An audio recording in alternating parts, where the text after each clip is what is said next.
Okay, good morning guys. Back in with another stream. This time a little bit something different. So Andy, who do a lot of work with over at Footsore Miniatures and Warhost, his daughter's going to be turning 12 very shortly, this weekend I believe. Amelie, happy birthday in advance if you're watching. And he's asked me if I can sculpt her D&D character. So, you know, I am not going to say no to Andy. And it's a lovely concept design. So let me just grab the file up. I'll show you the picture we're working with. So here we go. So there's the design that we're going to be doing. So she's a female half-elf druid. And she has a familiar that's a little fennec fox. So I'm going to get the character. Good morning, Elston. How you doing, mate? So I'm going to get this character designed as quickly and as efficiently as I can today, so we can get this sent over to Andy and into Amelie's hands, ready for her birthday. So, without further ado, let's get stuck in. Let's grab my glove. How are you this morning, Elston?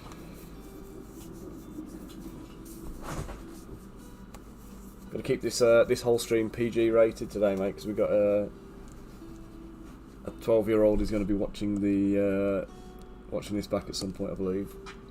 Hopefully.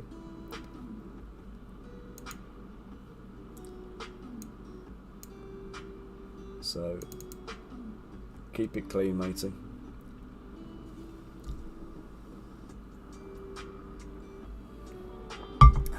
Right. So I'll reboot my tablet drivers because the pen didn't seem to be working.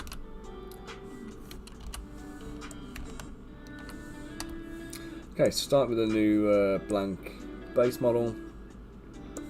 Don't have much information about her legs because it's behind the cloak, so we'll just go for some boots.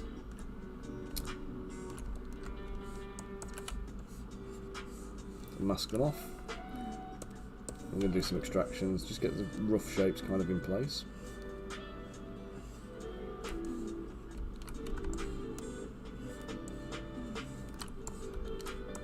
So we can clean this up and polish it once it's a bit further advanced anyway. So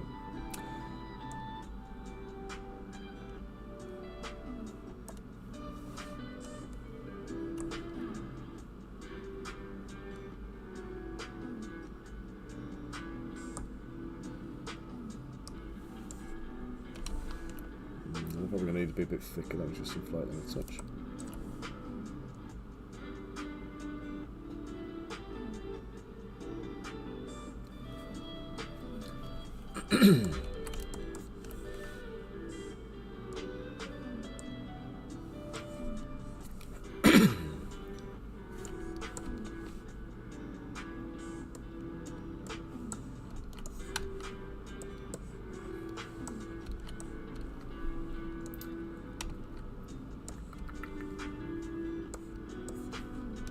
Okay, and then we've got the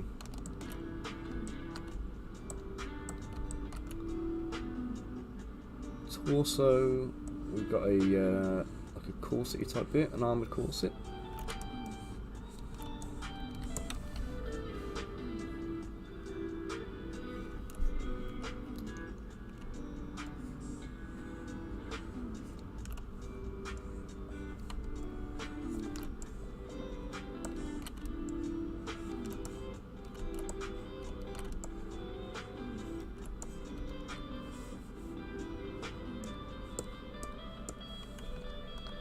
Nice bit on the back.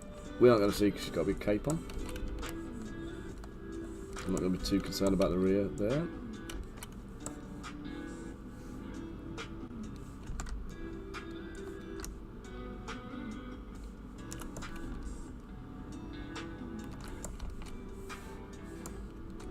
Okay, so that's 2 extractions there we're going to be putting on.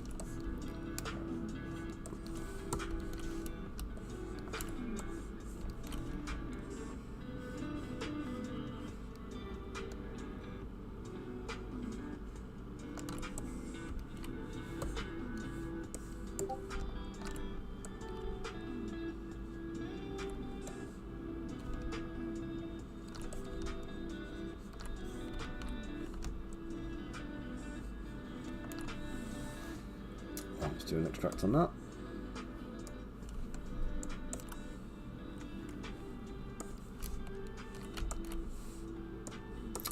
As usual, we're going to delete the internal geometry, delete hidden close holes. Craig, good morning. How are you doing, matey? Yeah, it is quite complicated, but when you've been doing it a while, you just get used to it. It's like anything, I suppose, isn't it? Like I say, practice makes perfect, but it certainly makes your life easier. How are you doing today, mate? Sparky, good morning. Notifications working as well. That's good news. Thank you. Yeah, so it's a slightly different stream today. This model's not actually going to be commercially available. This is a commercial.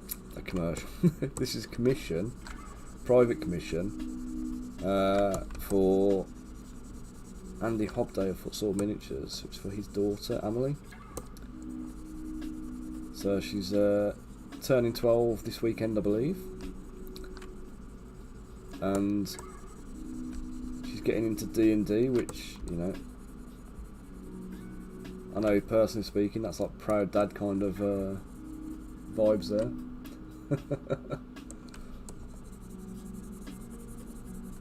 Yeah, he always manages to sneak in right at the beginning like that.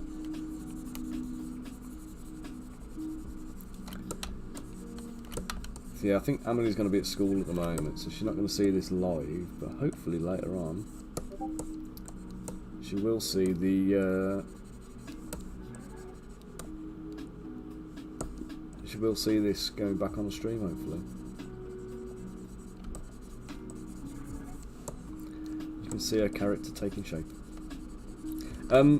Incidentally, I don't know if anybody saw my notification on Patreon and Tribes yesterday, but I'm getting a little bit jaded and burnt out with the Descent into Avernus stuff. I've been doing it for like 2.5 years and it seems to be never ending. I need a break from it. So next month what I'm going to do is, anybody who's subscribed to my Patreon, I'm going to put a subscriber exclusive post up to basically just say, you know, come on guys, let's go and yeah, that's it. You can see the process of everything coming together, see the model being built, and I mean, obviously she's seen all the concept design and everything already, so it's not like I'm designing something new for her, but it'd be nice just to see everything happening, really, I think.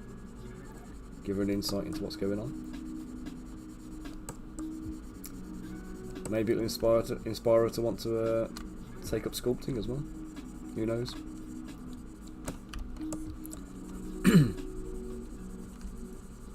I think one of the things that put me off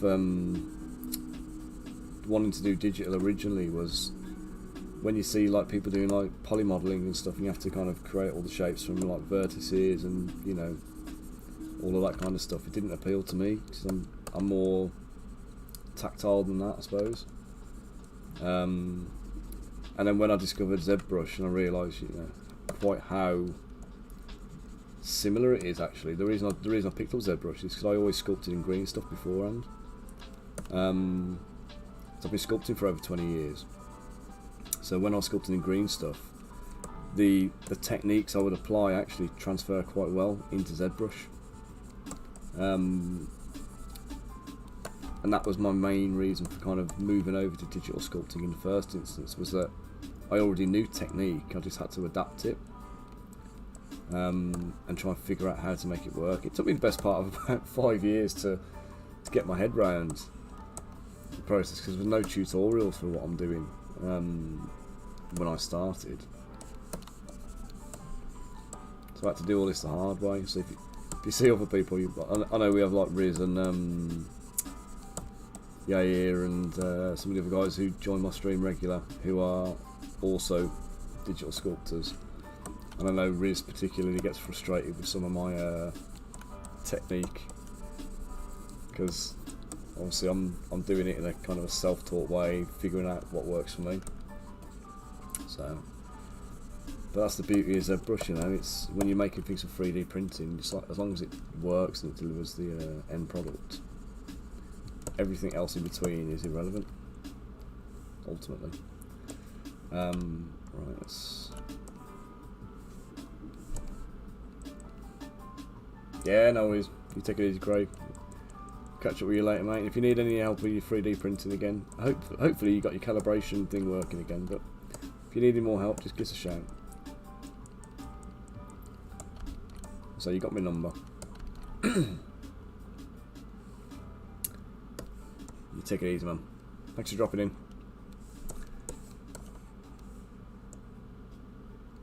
Brilliant. Let us know how you get on with it, man.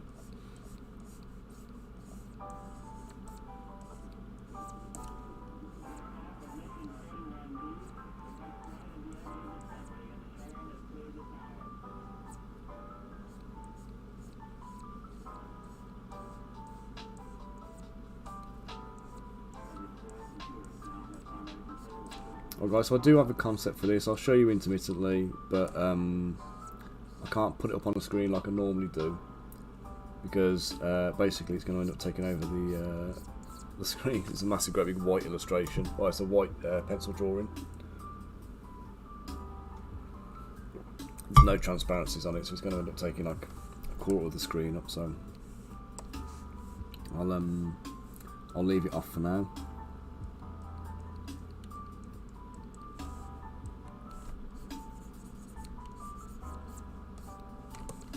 And I'll just pull it up on screen occasionally just so you can see where we're up to.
Now I'm given to believe that this design has been done and carefully directed by Amelie herself. So Amelie, I hope I'm doing it justice for you.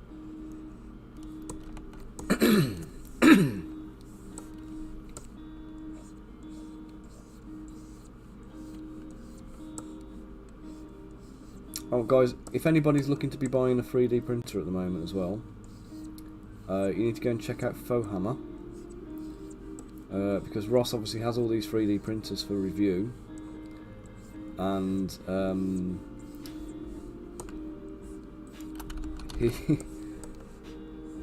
he's got an awful lot of printers now, and it sounds like they've started to invade the rest of his house, and he's getting an ear bashing from his wife, and he's having to get rid of a load of 3D printers. So if you happen to be in or around the Nottingham area, or you can get to Nottingham, check his website out, have a look at his video I think he's put up where he's listing off everything that he's got available and the prices. They're all under RRP as well, and they've only been used to do a couple of test prints in most cases, so they're good as new. So check it out, have a little look, see if you can bag yourself a little bargain.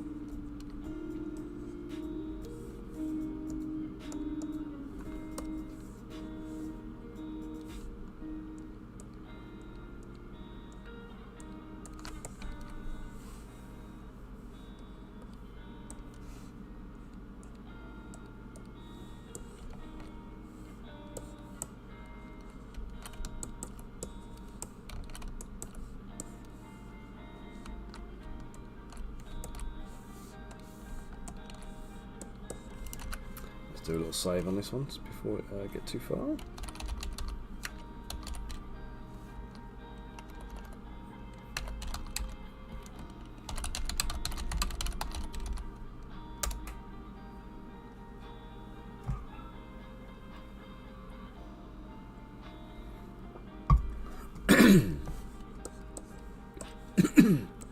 Excuse me.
Right, some very, very fine detail, like filigree bits on these here, which I'm not going to be able to do, I don't think.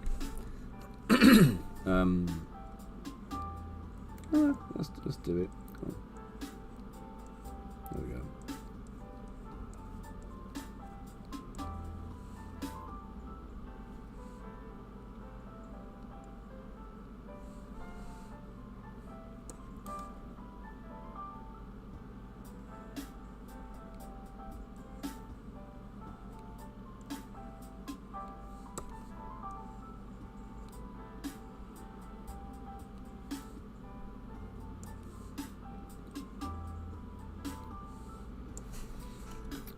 I'm just going to mask this off, and I'm going to like drag this out a little bit to give it a little bit more profile, so it doesn't all just blend into one.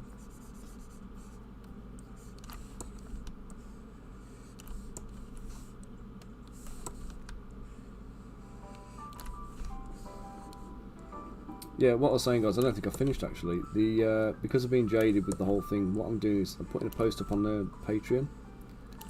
Where I'm going to allow Patreon subscribers to make requests for models. So if there's anything you want sculpted that you want me to do as part of my release schedules, it will be made publicly available, so it's not going to be like a private commission or anything like that. But what I will do is I'll take requests from you guys. So if there's something particular you're looking for, something you want making that doesn't exist, or you're having trouble finding, get on the Patreon, make sure you make your request, and I'll see if we can make it happen. We're probably going to get through. I'm expecting to get through probably about 10 a month. So that will be my aim anyway. 10 Patreon requests in a month is where I'm hoping to get. So if I don't quite achieve that, apologies, but that's what I'm expecting.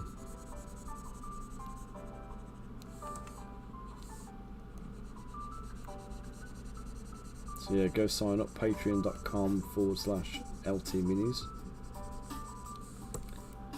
Grab the gold tier, there's a couple of 650 seats available, £8.50 normally, £8.50 for a month subscription, which is nothing considering how much you normally get.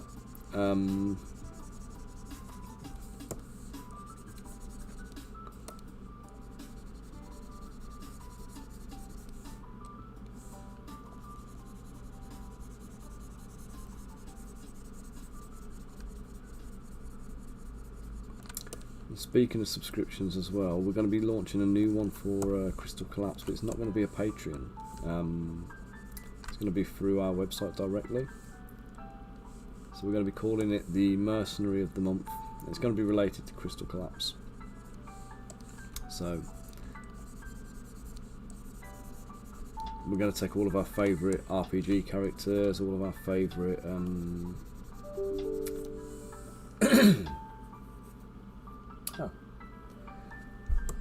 Just had a notification for me going live on YouTube. It's only 25 minutes late.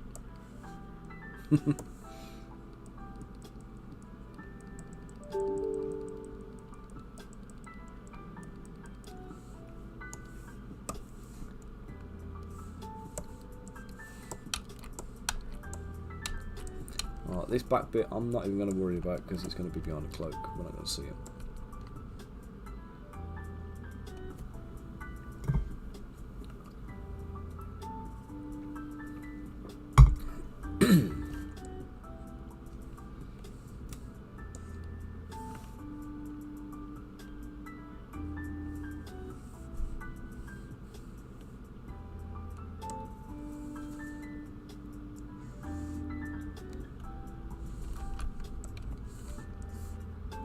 That's weird, the crossover point.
Hey Kev, how we doing, matey?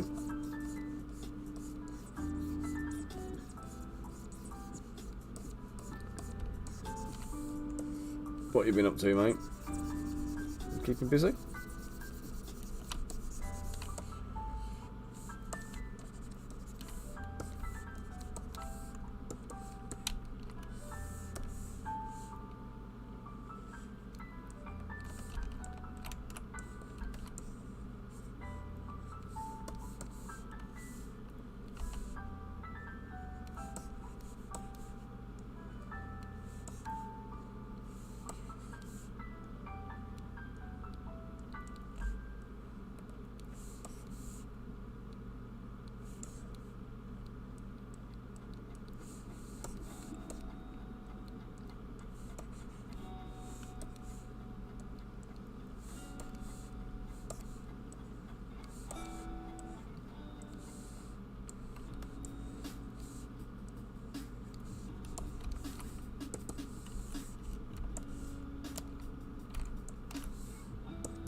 Could anyone spot the deliberate mistake here?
Now these little squiggles here are very superficial, so I'm just going to come and deepen them a little bit.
I'm just going to smooth that out, get a little bit of so I'm not even doing an extraction on this one, by the way, if you haven't noticed. I'm literally just sculpting over the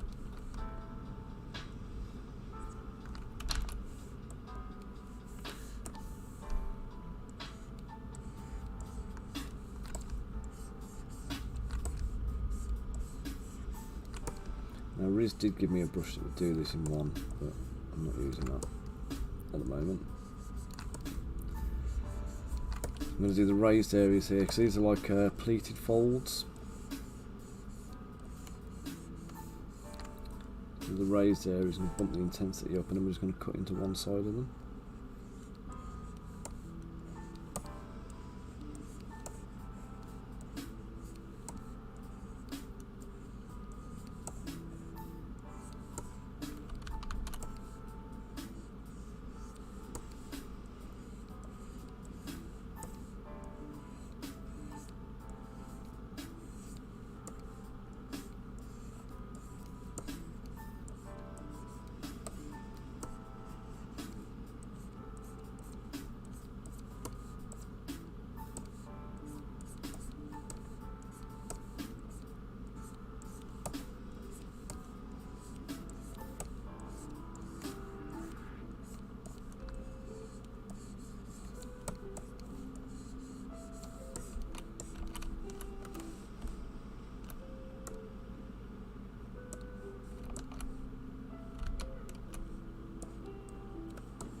Didn't like that, did it? Let's do this again.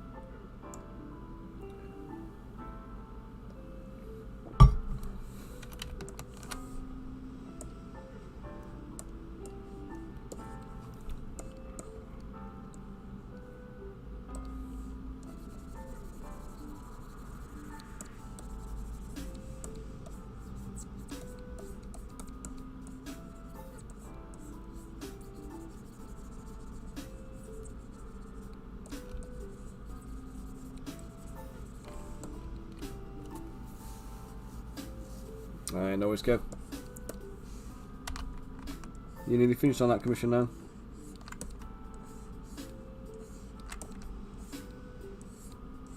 Oh, basing it, I imagine, aren't you?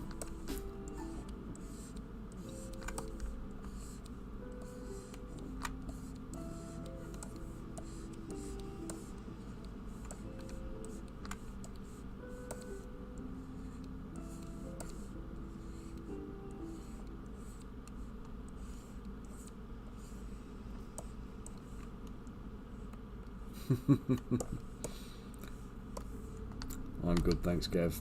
How are you, mate? What have you been up to? Apart from your commission, obviously.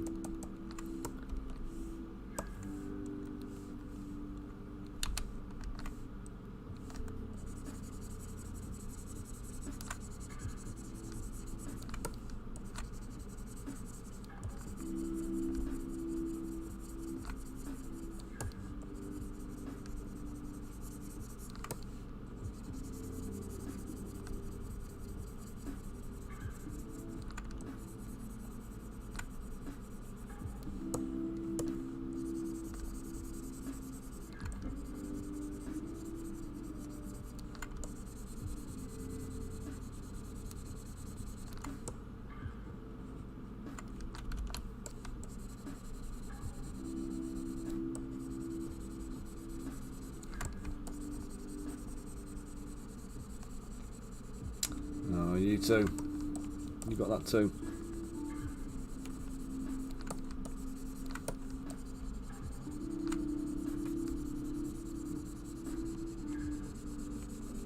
Do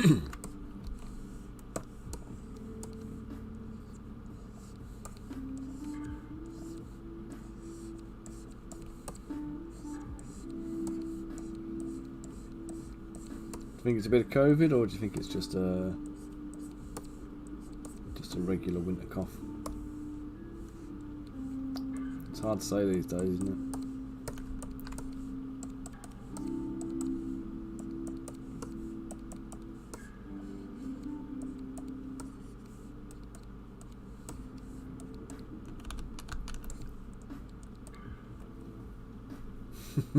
Chemtrails. Kev, what you like, man?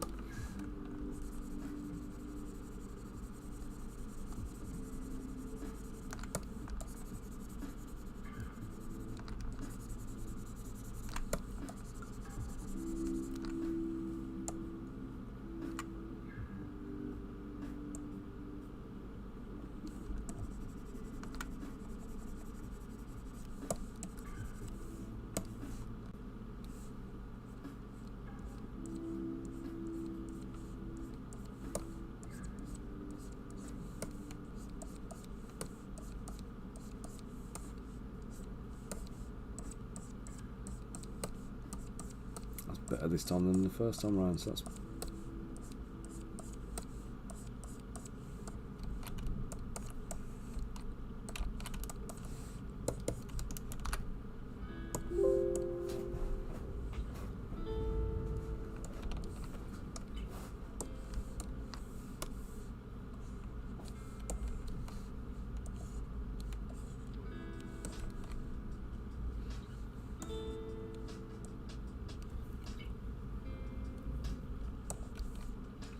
do the lowest layer of this first, so it's come down to about halfway down the thigh, I think, looking at it.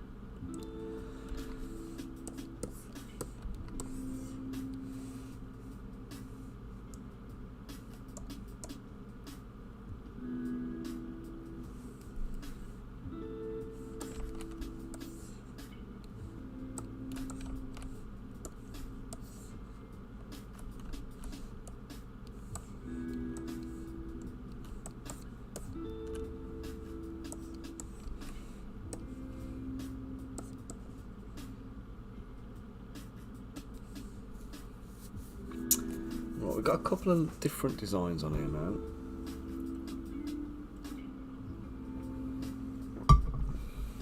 So this seems to be a little zigzag.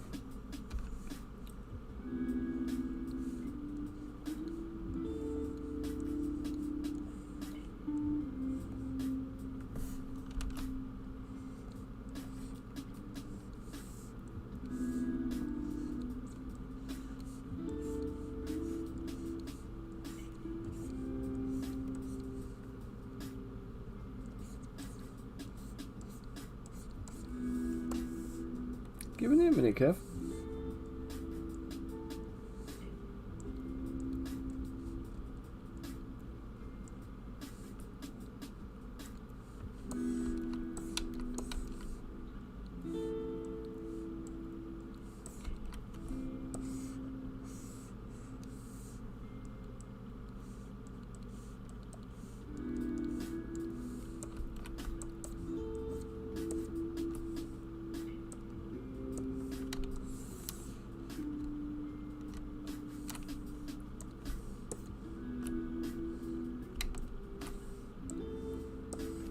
There we go. Right. I'm happy with that.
I'm not going to do any more on that just yet because I need to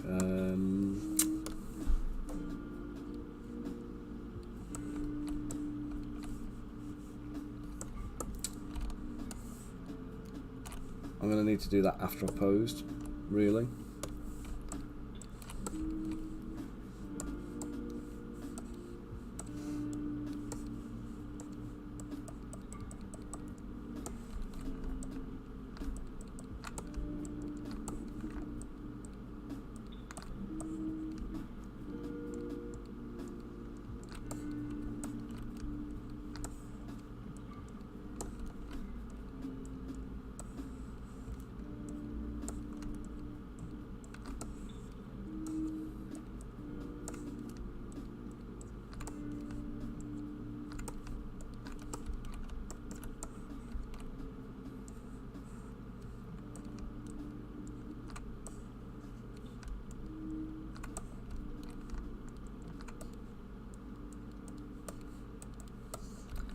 Into about there, then we can get the next layer in.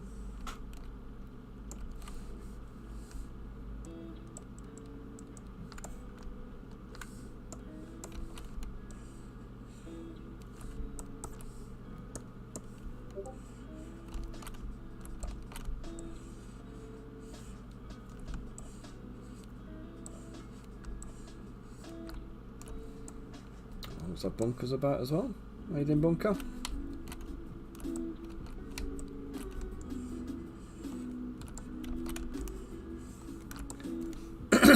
Right then.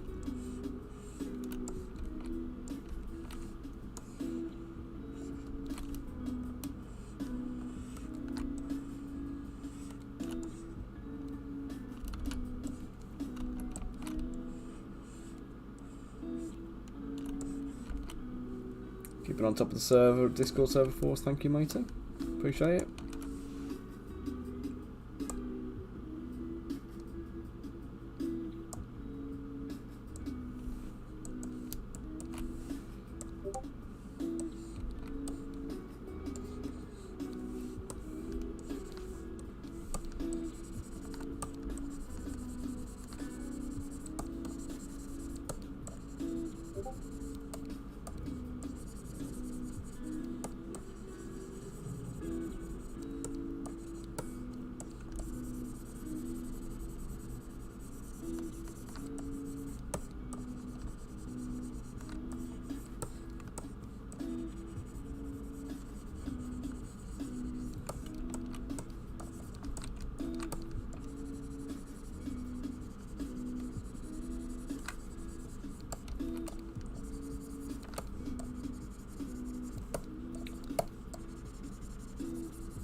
Fair enough, matey.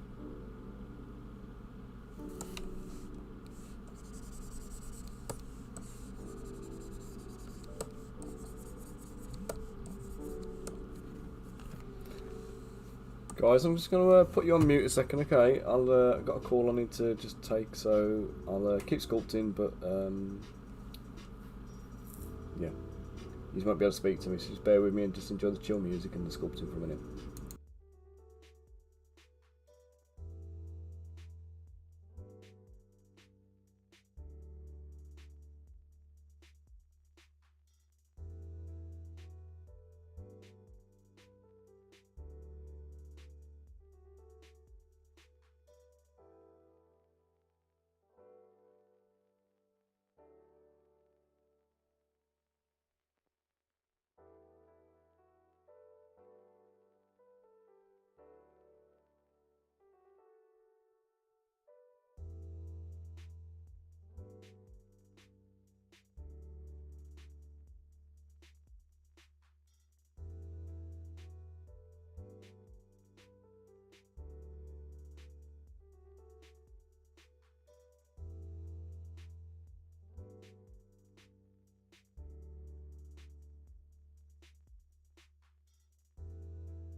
Sorry guys, that's Secret Squirrel calling then. Oh god, and again, hang on.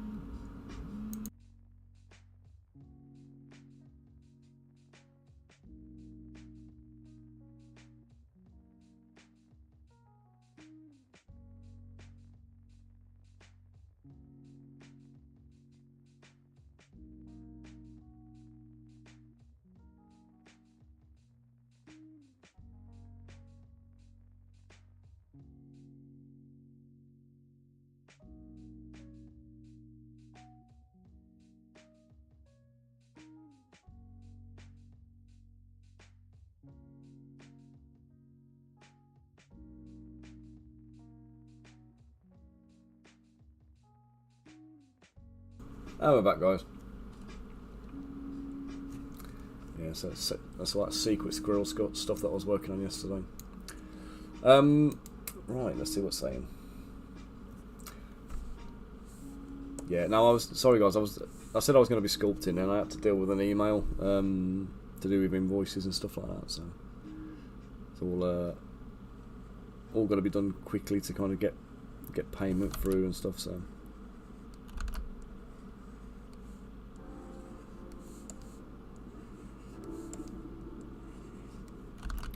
So I had to stop the sculpting for a little bit.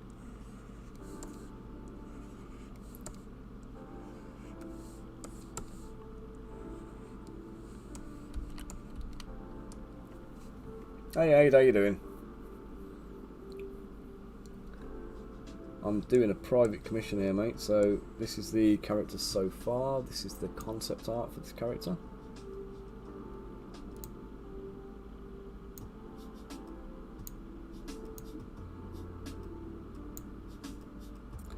There you go. So it's a private commission for a friend's daughter who's got into playing D&D, and it's her own character.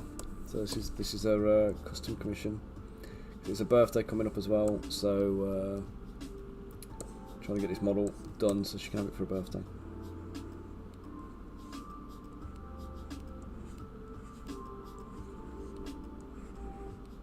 How are you doing, Abe?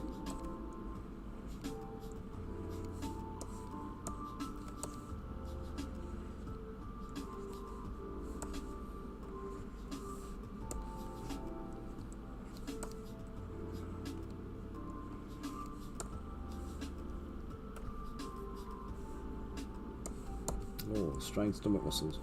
Nice.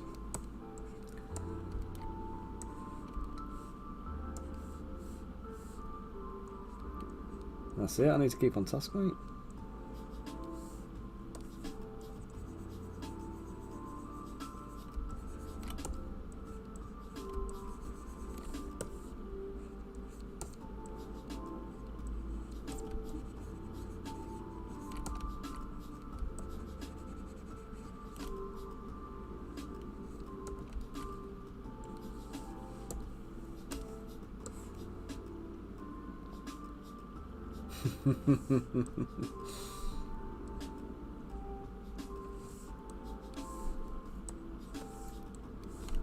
that what you're doing? You're grocery shopping when you did it, were you, mate?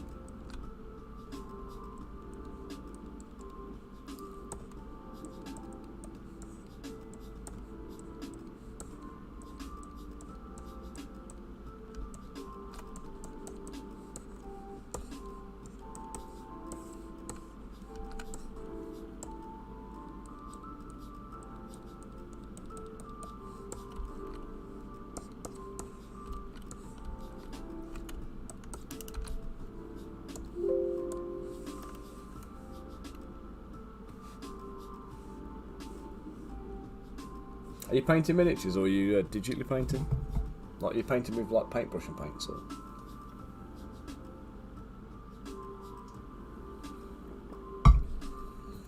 Digital painting.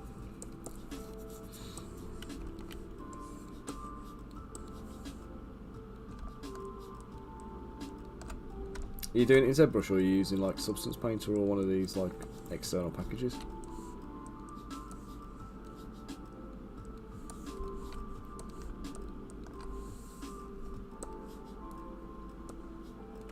Oh, you're doing 2D. Oh, right, got you. Sorry, it's concepting, not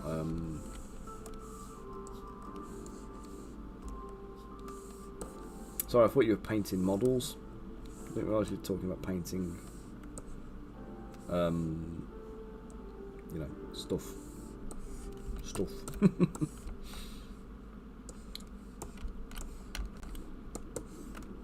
you know what? I prefer for actual painting. I actually prefer Clip Studio.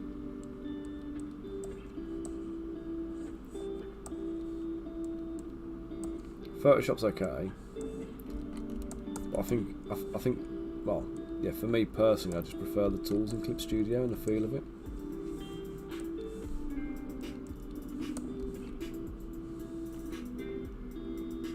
I used Critter a while ago, but I can't remember why. I just never really got into it.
Yeah, you're right. It's down to technique, isn't it? At the end of the day, the actual tool itself, the specific tool, is just personal preference.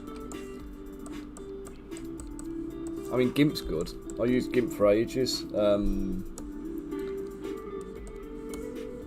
I noticed like when you're trying to follow some of the Photoshop tutorials, even though you've got the same kind of blend modes and stuff, the like GIMP doesn't always work quite the same as Photoshop. Some slight differences.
What's next?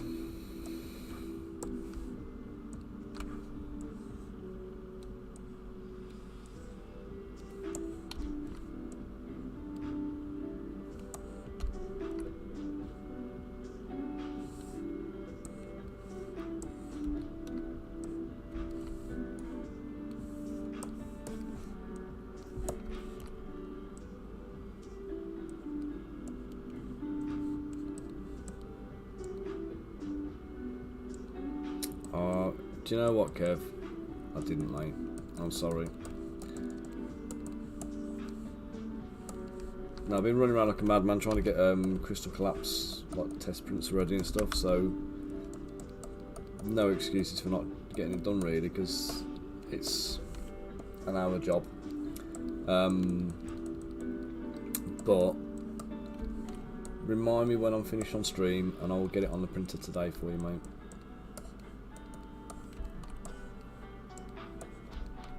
Don't let me forget, okay?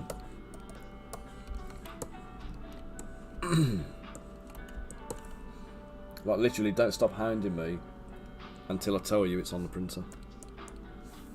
In fact, I'll send you a photograph of it on the printer. If you don't get a photograph, keep going. Don't let it drop.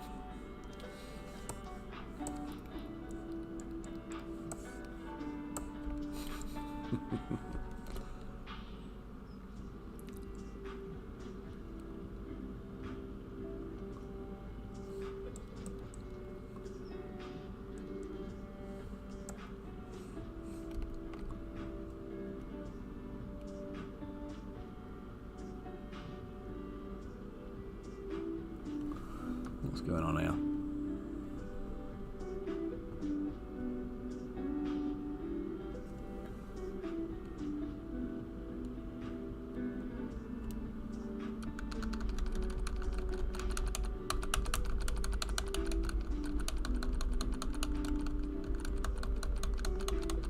And the rest, doesn't it, mate?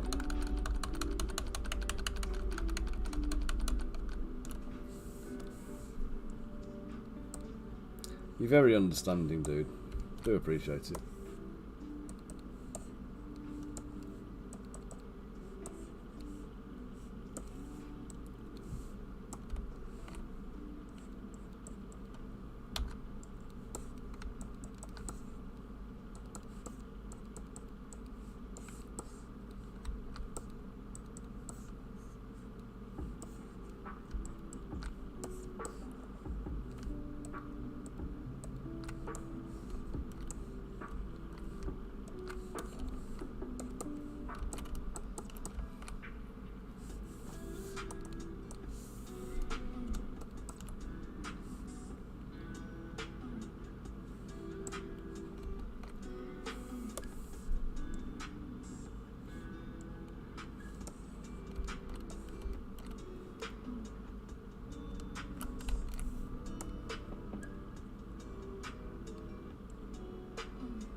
Yeah, I tell you how bad it's been lately, actually. So, like with Haley going back to teaching.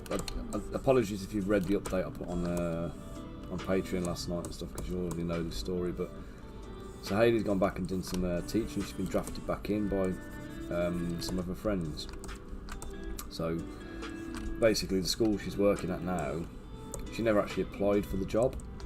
They were supposed to be getting a supply teacher in, and the supply teacher bailed last minute, and they didn't have time to kind of go back through the recruitment process, because it was kind of July when it happened.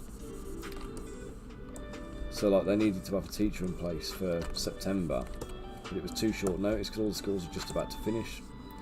So a friend of Hayley's, who like obviously knows her, knows her work circumstances, knows that she's not tied into a job at the time, calls her up and says, well, I think all schools are, aren't they, is the problem. The issue here was that the supply teacher got a permanent job somewhere else, like, you know what I mean? So instead of taking a temporary job for a few months, they took a permanent position somewhere else. But it was all very very short notice. So she goes in to do this school, this teaching job, and the like nothing's ready, the classroom's not ready, the planning's not available. Like the teacher who was doing the job before, like 2 years worth of like work just isn't there. So like she's gone in thinking, oh, I'll just use the planning, it'll be easy. There's nothing there to use, so she's having to like do everything from scratch, which obviously she hadn't banked on doing. And consequently what's happened is a role that's only half a day every day has meant that she's up until like 3-4 o'clock in the morning most nights, trying to get stuff ready. So she's been working her arse off since September now. And unfortunately, Hayley's the one who does all my admin. So she does all of like the uploads onto my mini factory, all the new products on our website, all of the advertising on Instagram and Facebook and everything else. She does all of that. I don't know if you noticed, but we haven't had any new products for a while on the website. We've had to spend yesterday afternoon getting products loaded onto my mini factory so we can roll out August and September's models to Patreon subscribers, because nobody's had any models or anything now since September. Well, since August was the last delivery. So the August models that were supposed to go out in September didn't go out. The September models that were supposed to go out at the beginning of October didn't go out. And I've had to try and like juggle everything on top of all the normal stuff I'm doing. So we've got end of year accounts to be submitted. I've got all of that kind of stuff going on top of all of this, and I'm having to do all of that along with sculpting, running a business, etc. So it's been a tough couple of months for me, and I'm on burnout mode. So yeah, I've finally kind of caught up on that admin side of things now. So yesterday I put the update up, just saying like, you know, the models have been allocated. I've still got to do the Patreon ones because I've got to get the Patreon backers report, find out who needs what and allocate them out. But I'll be doing that this afternoon, once the stream's finished. So yeah, it's been a bit of a killer lately.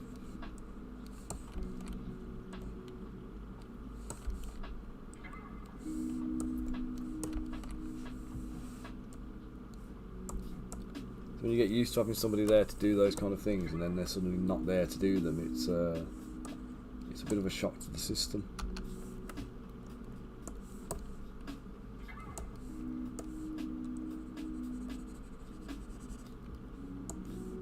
Oops.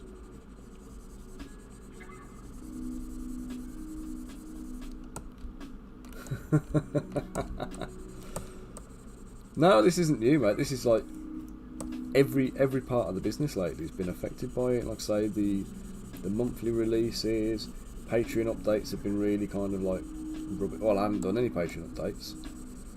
The closest I'm getting to doing any updates is dropping screenshots into Discord after I've finished the streams. So everything's just everything's taken a hit, you know what I mean? And I need to pick it back up again and get better at it again.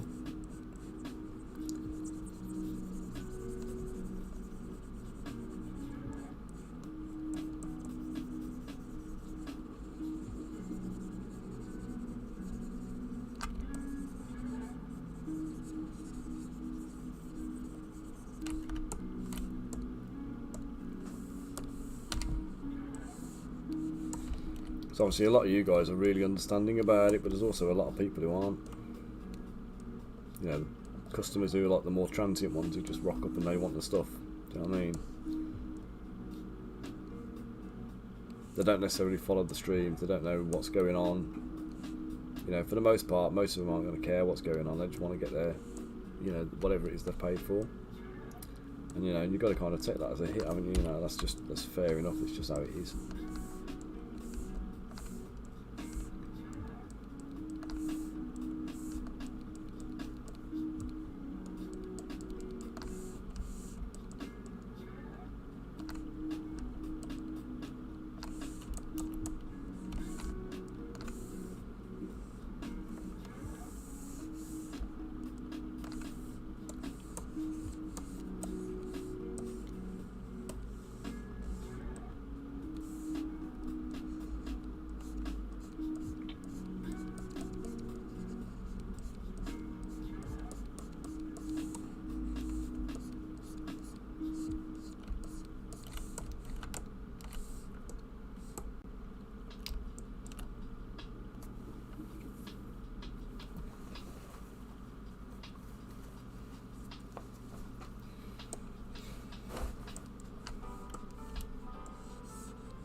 Oh shit, Rosie's dog, yeah.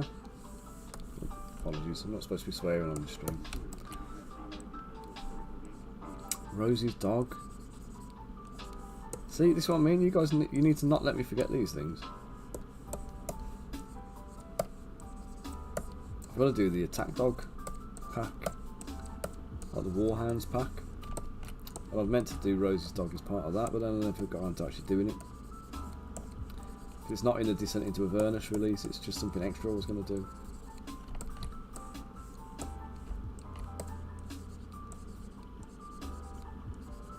Do you know what, we'll put that as request number 1 for next month.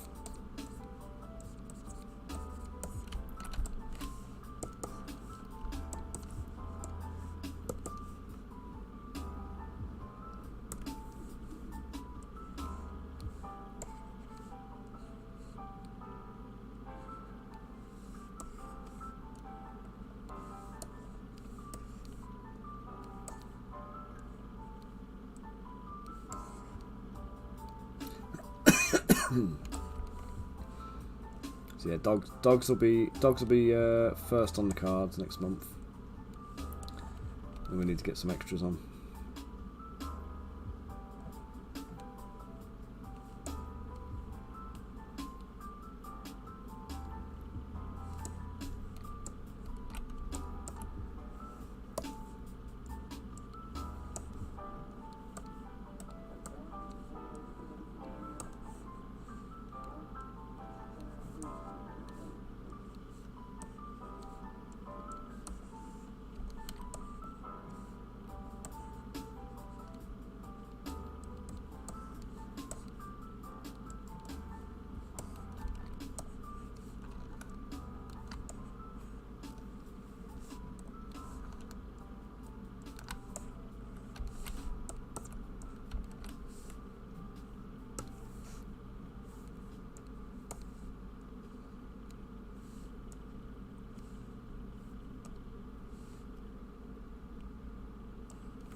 Hey Andy, how you doing, matey?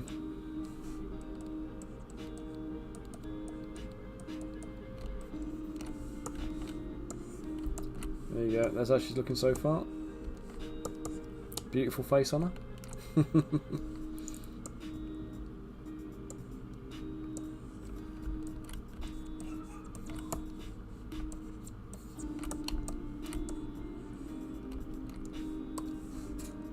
Guys, if you don't already know Andy, be sure to go and have a little look at his Facebook page. Go check out Footsore Miniatures, War Host.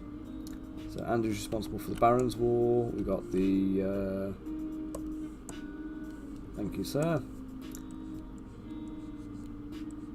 Got Mortal Gods, Gangs of Rome.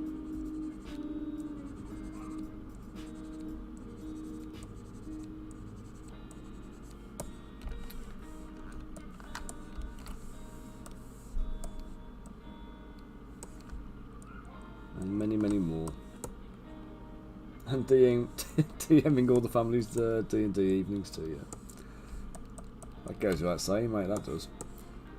I've still got to DM Jacob something, so we've got to do the Lost Mines of Pendelver. I think. Give him an intro using the starter set.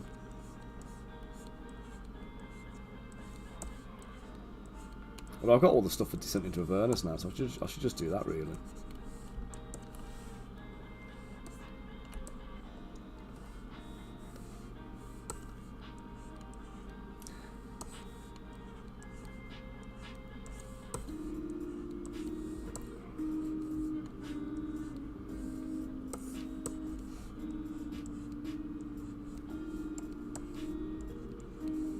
Yeah, I've got the Dragons of Icespire Peak as well. I've got the starter set and then the essential set. So we've got both of the kind of the beginner campaigns. So I think Pendelver first and then the Icespire Peak following. Should give him a nice little intro. We've got to figure out who's going to play with him though as well, because I don't know if I'm going to convince the wife. I'll try. Although Willow's definitely adamant she wants to be involved now.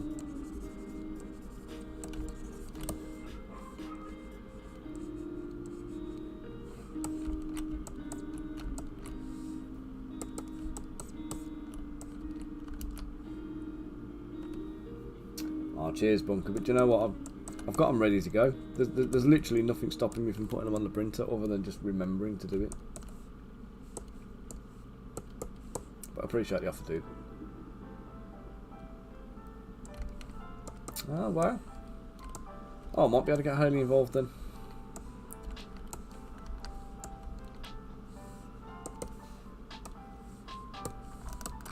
Just save that.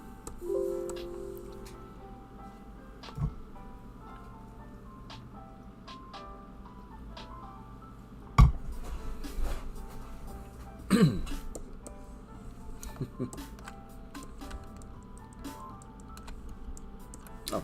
Me trying to select it and it's always selected. Oh, that's why. They've introduced this startup material. I don't normally see that. I'm normally using basic material. I don't know where startup materials even come from. It used to be that dodgy red wax.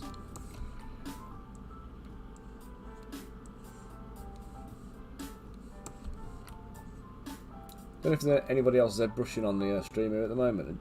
Is red wax still a thing? Like. Oh yeah, Matcap red wax, it's horrible that is, I hate that.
So I was doing a little wrap around the wand, just to make sure this is as close to this concept as possible.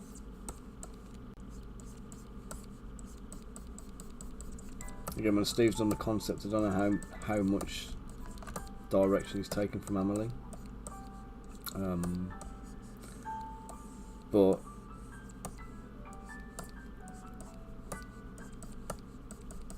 being Andy's daughter,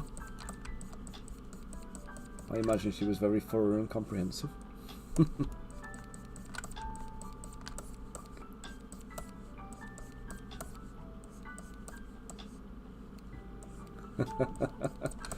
Just that you're a man of detail, mate. It's nice to work for clients that know what they want, though. When you're doing work for somebody, the best thing you can have is somebody who can just like give you clear and concise instructions.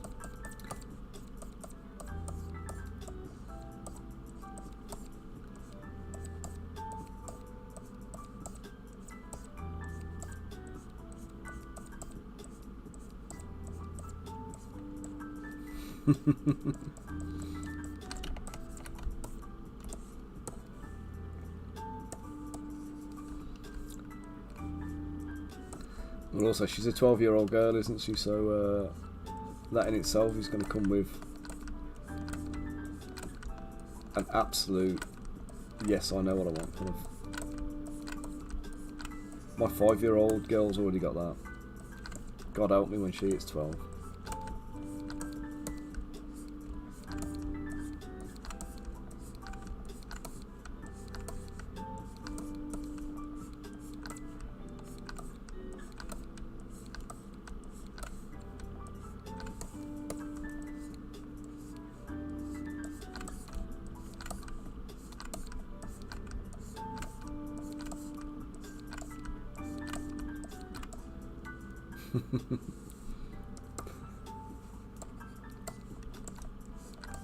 Ah, that's good then.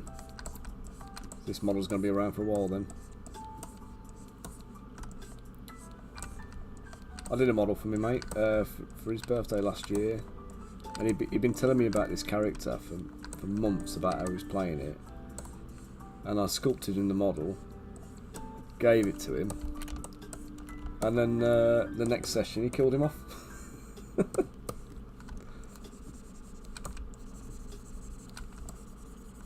Don't kill her off.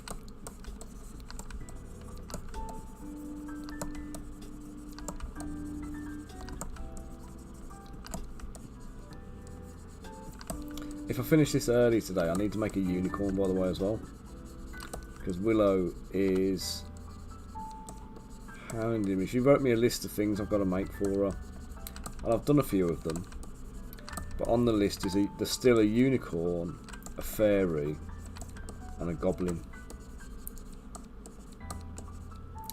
This is when she came down the office and she got my Liontown Miniatures hat. And she put it on and basically decided that was the boss's hat. She was now the boss. And yeah, basically decides that she's calling the shots and she's going to tell me what I've got to sculpt.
Oh, I think I might actually have a perfect dagger for that one. So rather than sculpt it from scratch, let's save a little bit of time and economise.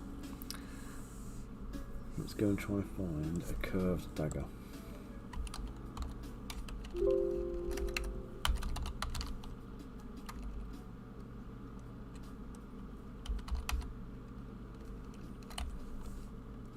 Could be the wrong folder actually. Component library, weapons, daggers, curved dagger.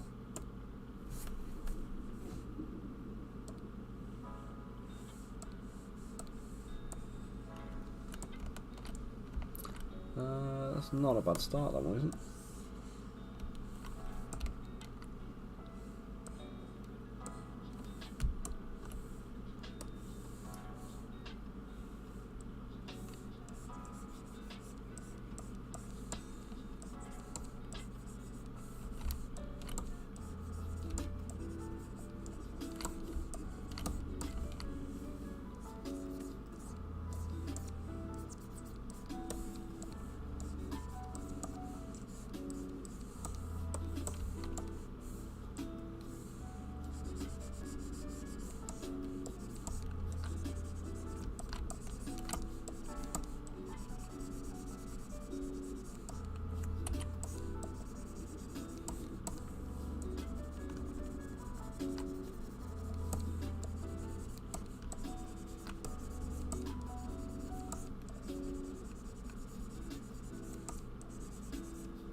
I am, mate. This is still the birthday character. This is just a dagger.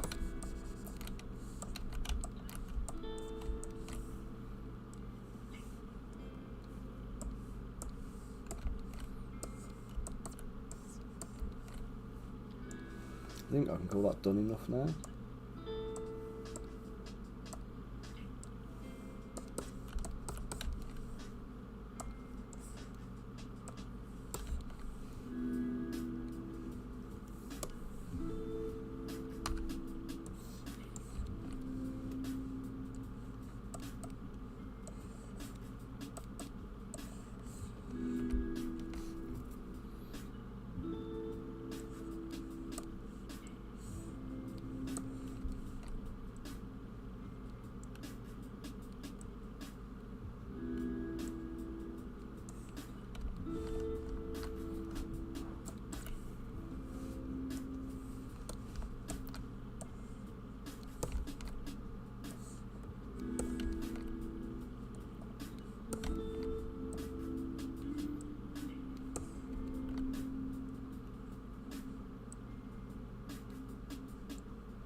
Okay, right then.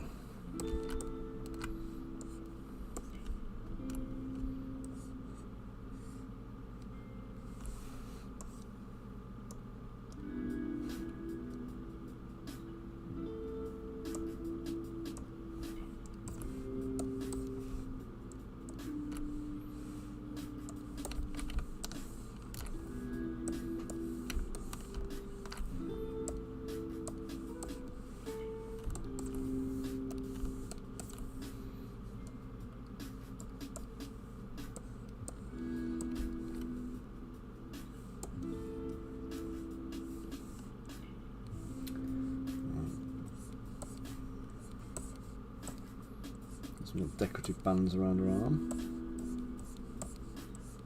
So these are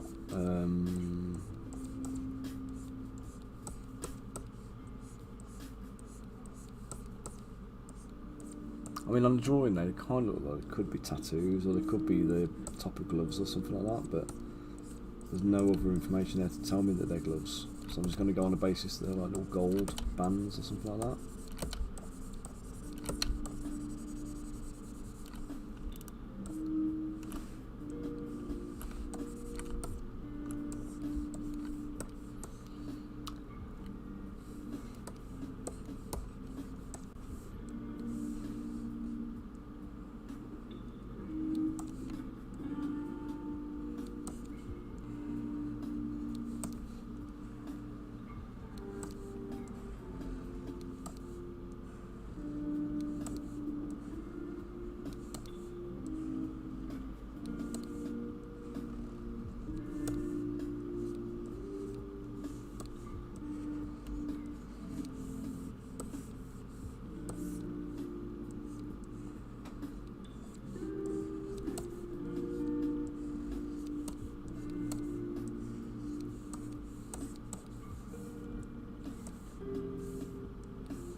Do you know what?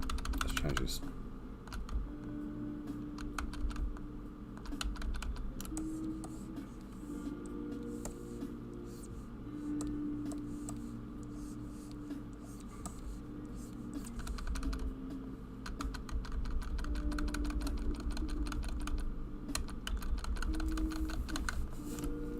Yep. Better way of doing this. Far better.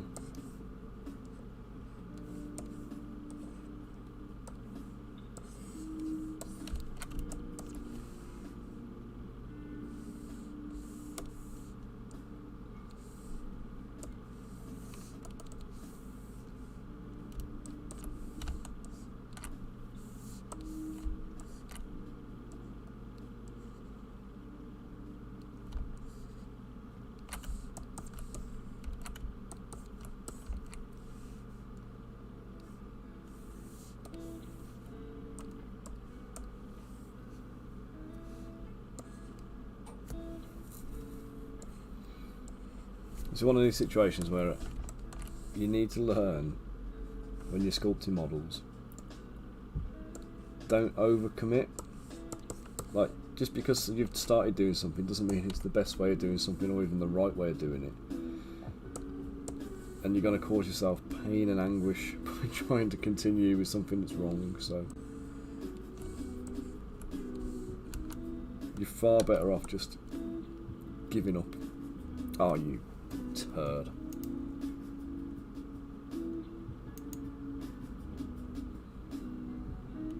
Did I save it after the dagger?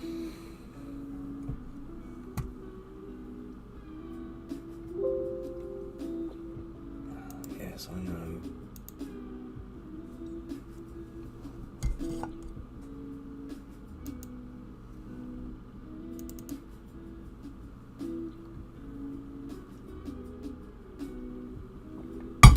No, I didn't.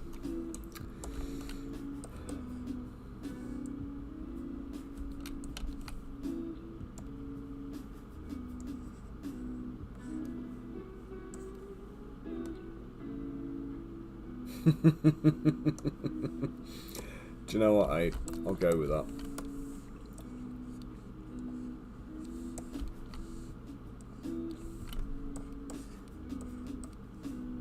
I think you're right.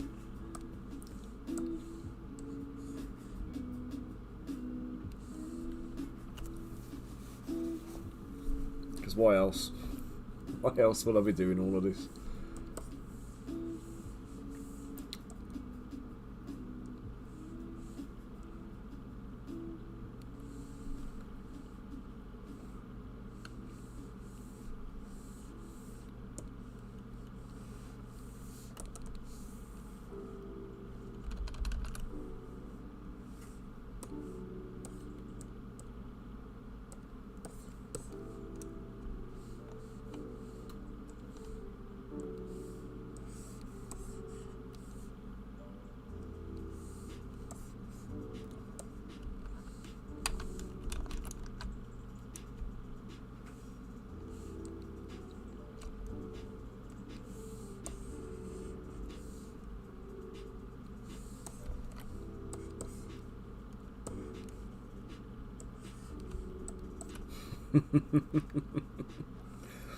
You're right,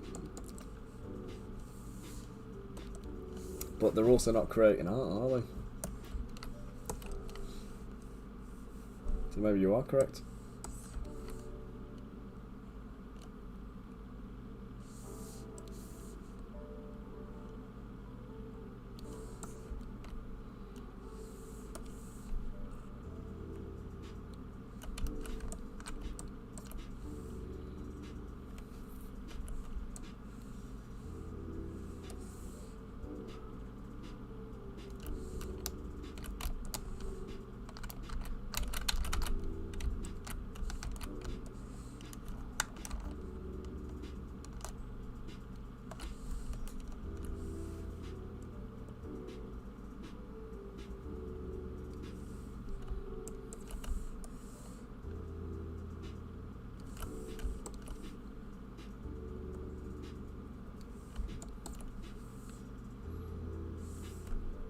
Oh yes, I have.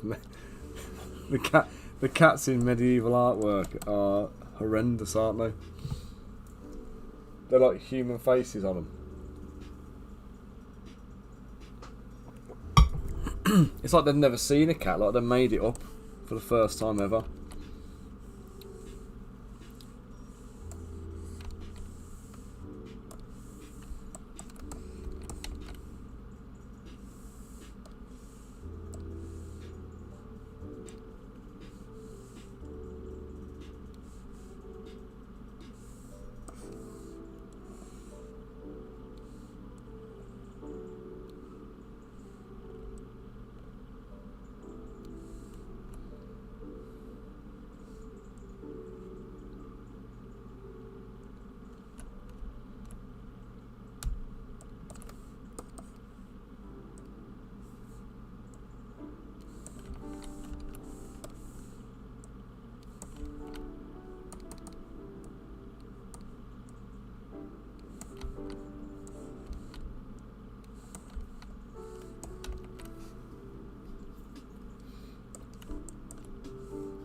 What, religious connotations that it had to have a human face? I think the whole thing's bizarre.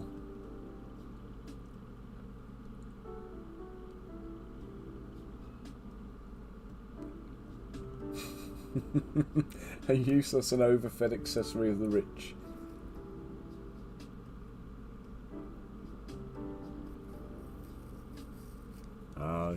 I know where you're going from. I know what you mean.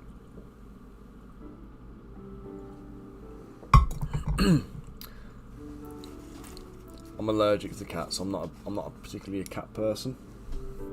I used to have 3 of them before I was allergic, and then the allergies started. But my niece Holly, she's really like over the top into cats, to the point where it drives me mad, and I feel like I want to wind her up all the time about it. And when she starts on one of her little rants, I have to play devil's advocate and go the opposite, take the opposite side to try and ground her.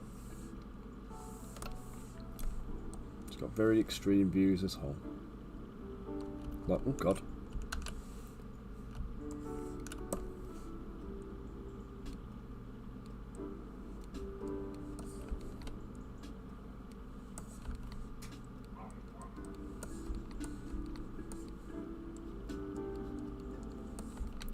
So, like, as an example, this may make me sound terrible now, actually, but I'll tell you anyway.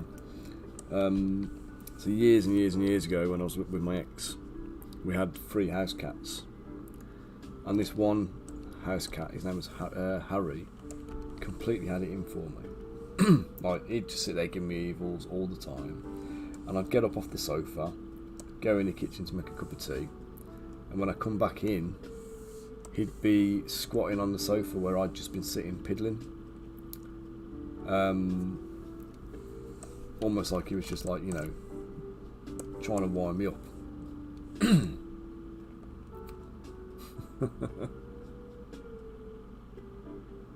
Cat Hitler. Well, this Harry. So the one day, there were house cats. These were. We'd only got a small garden. We got a conservatory. The one day, I got out of bed in the middle of the night, went to the toilet for a week, left the bedroom door open a bit, and when I came back to bed at about 3 o'clock in the morning, he was squatting on my pillow, weeing on my pillow. So, being tired and miffed by the whole situation, I picked him up by the scruff of his neck, threw him out the bedroom window. Now I'm going to caveat this and say that the cat did have a conservatory roof to land on. I didn't throw him out like a first floor window. I threw him out the window, but he landed on the conservatory roof. So basically, I was like, "You're not staying in the house after you just piddled on my bed in the middle of the night." So I threw him out the window. Now I told Holly this, and she was like, "How about we throw you out the window?" I was like, context hole. Context. You know, and she's like, the fact that there was a conservatory roof there and I was putting him outside because, you know, because he just peed on my bed, none of that mattered. The fact that I'd thrown the cat out the window was the most heinous thing she'd ever heard. And ever since then, I've been like the bad guy as far as that kind of thing goes. But the thing is, like, and I keep saying this to her, so she's heavily against animal cruelty, right? And yet animals, cats in particular, are the cruelest things out there, because most creatures kill for food, right? So she won't eat meat. She's a vegetarian. She won't eat meat. And while she's not eating meat, she's kind of like pouring scorn on you when you do. And she's out there with these, like, you know, loving cats and everything like that. I'm like, you realise your cat's going out there, like, just murdering wild animals for fun.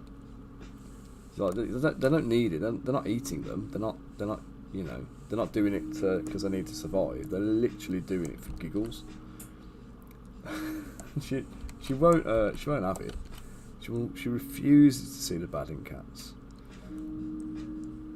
But I don't know if you were on the stream before. Did I tell you about the Toxoplasmosa gondii, which is a parasite that lives in cats? Basically, it's how they're such successful hunters. So cats have this parasite that lives inside them, and this parasite's natural host or natural home is inside a cat, and it wants to be back inside a cat, essentially.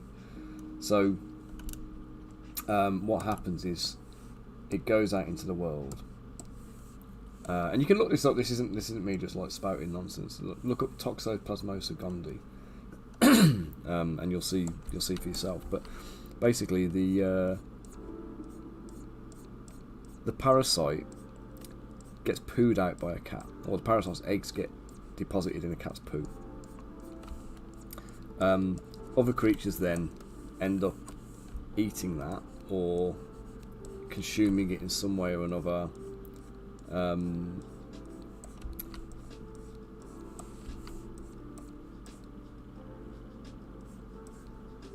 just trying to do a bit of a balance with this. Yeah, so they end up eating the parasite eggs. So the parasite then has a new host, but it still wants to be back inside a cat. So what it does is it affects the brain of the host to make that host not afraid of cats. So you'll get birds who kind of think this cat is its friend. The cats are no longer a threat. They basically love cats, and then they step out, and then the cat goes, "Oh, easy prey, let's have this one." So they go and they kill the bird. The cat eats the bird or bites it or whatever else, and through kind of like, you know, mouth-to-mouth contact and whatnot, the cat ingests the parasite eggs or the parasite again, and then, you know, lo and behold, it's back in its preferred host. But the interesting thing is they reckon a third of the human population are affected by this parasite. So when you get people who are like mad cat ladies, or like, you know, absolutely obsessed and in love with cats,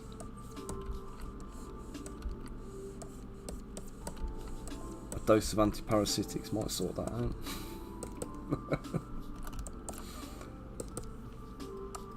I should have just done this the first time. This actually feels easier than the what I actually did try to do.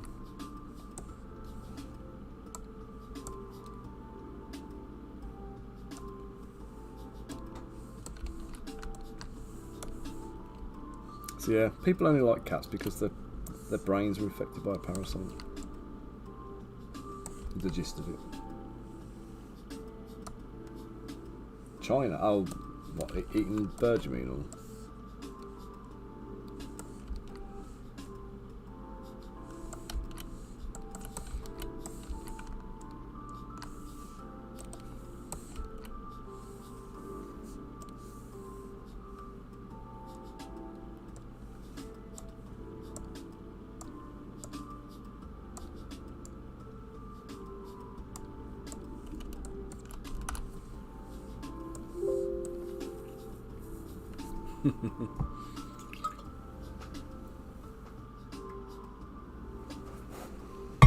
What I say, mate? Try you know, government prescribed antiparasitics.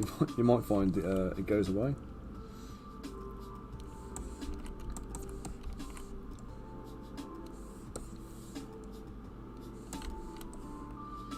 Yeah, but that all came about because like Hull keeps sending me these messages saying like, if you're not a cat person, we shouldn't trust you. You know, that never trust somebody who doesn't like cats, all that kind of stuff.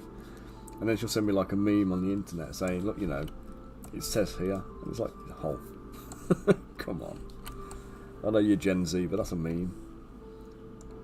It's not science. So whether I'll go out and find a scientific article to counter-prove her argument, it's petty, really, but my job as an uncle.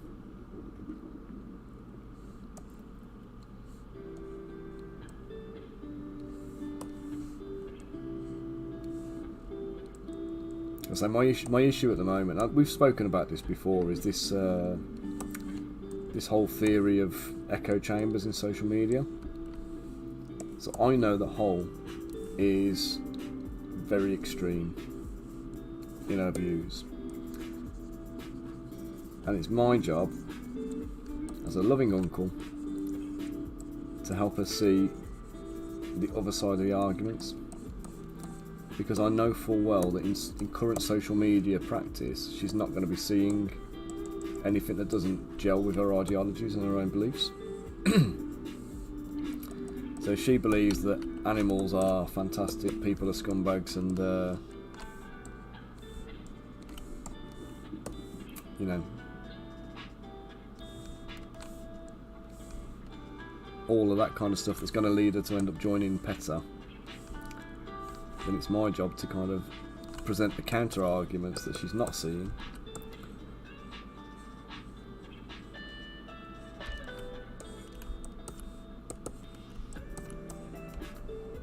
They are, man. Animals. Well, it's nature, isn't it? They don't have the same morals and everything else. The way we look at things, animals just don't see it. They don't look at that. So, you know, you've got to rationalise the thought process, and unfortunately, a lot of people struggle with that.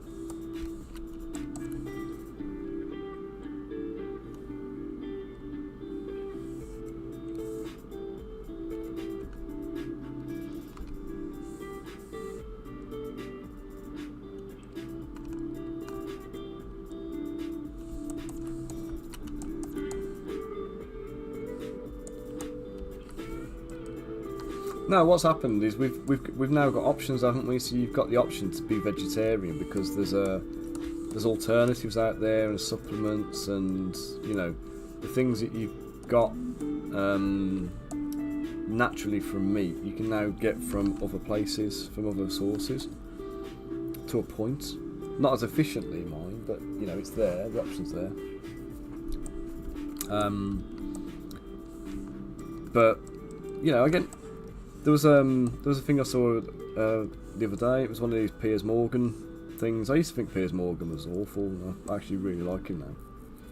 I quite like his approach to things. He's very kind of, what do you call it, measured, and I know sometimes he throws out some extreme things, but he was in an interview with a vegan. I don't know if you've ever seen it, where he's talking about the bees and the you know, killing the bees for their almonds and the avocados.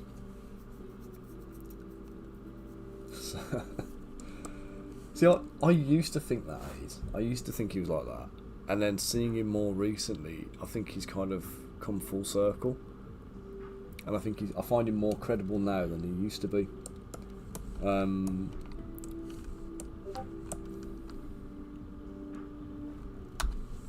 Oh, let me pull this up. Sparky's been painting models. Where's my Discord?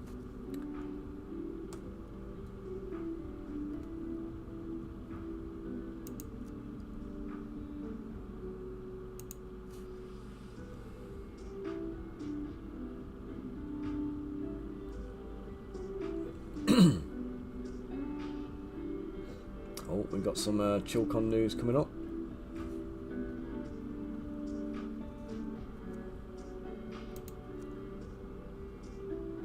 So we'll check the Discord and just see what's been going on. Bunker's been posting some minis, nice minis, Bunker. Now they're not official Games Workshop ones, are they? They're from one of these patrons, if I remember right. That bit of Kana Betrayer. Is that a legit Games Workshop one? Doesn't look like the proper model. Have you converted that?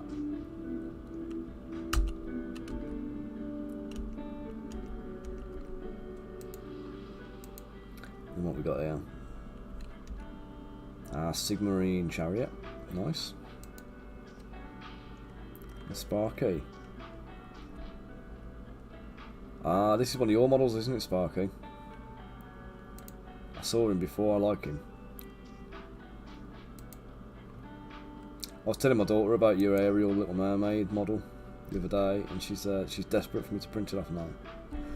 Do you know, I thought you just painted in blue because you didn't have any green paint or something like that. I've just realised it's Squirtle as a Ninja Turtle, isn't it? That's brilliant. Oh, I love that. Squirtle as a pizza eating Ninja Turtle. Genius. That should be an S on the belt there. That should.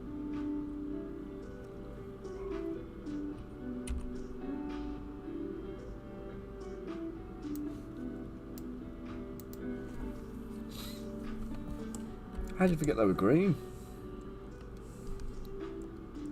Squirtello. Squirtle Angelo.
Oh.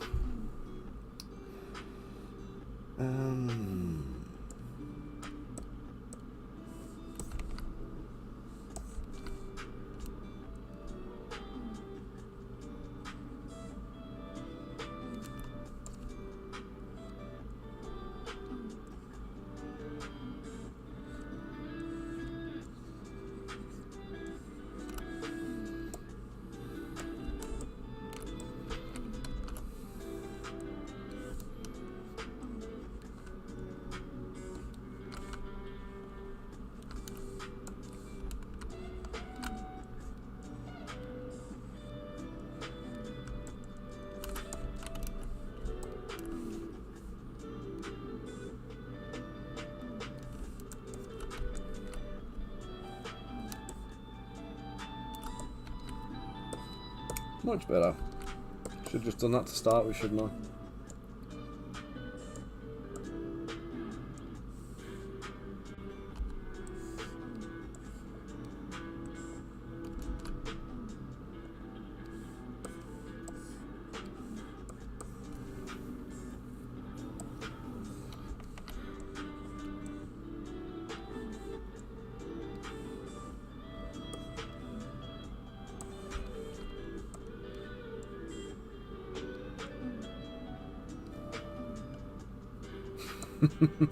Was it one of these? It wasn't one of these Doll's House ones, was it? That I've seen it where people have bought things on the internet before, and they've been like, you know, buy a rug or something like that, and it turns out it's a rug for a doll's house.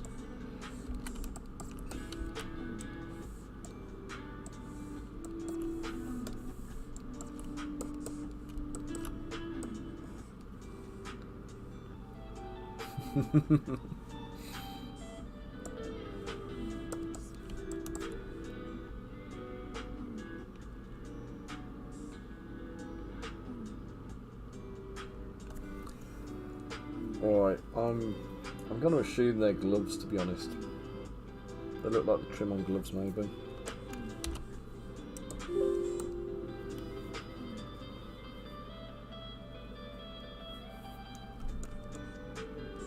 Who's 150 centimetres tall though?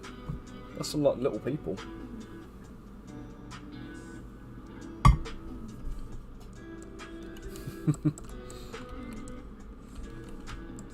Is it from the Bilbo collection?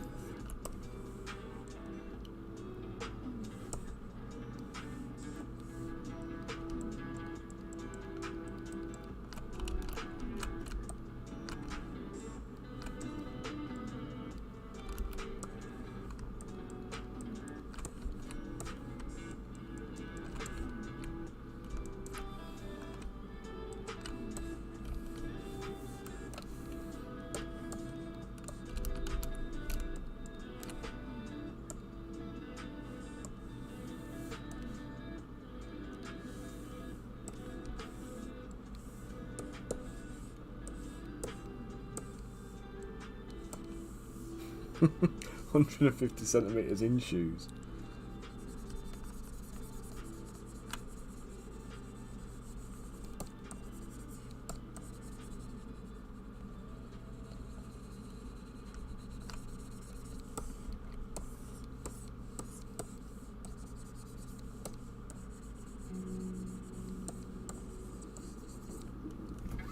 What's 150cm now in feet and inches?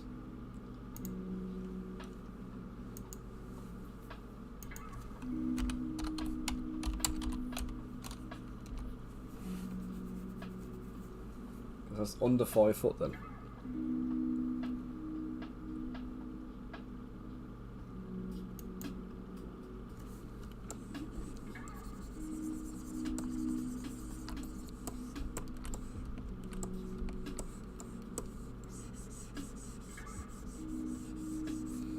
This is mad, man. The first thing I ever did on this model was make these boots, and it's taken me until I've pretty much done the rest of the outfit to come back and actually finish the boots.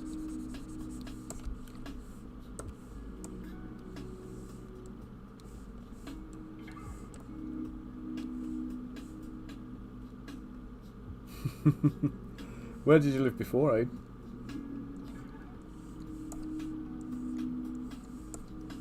I don't know why we do feet and inches. I saw a thing about UK measurements the other day, and it was like it was baffling. Poland, fair enough. It was like even for me, it made me laugh. And you look at it and kind of it's just absurd. It's like my favourite one was the like liquids. We use millilitres and litres for most things, but then for some reason when we're dealing with milk and beer we go back to pints.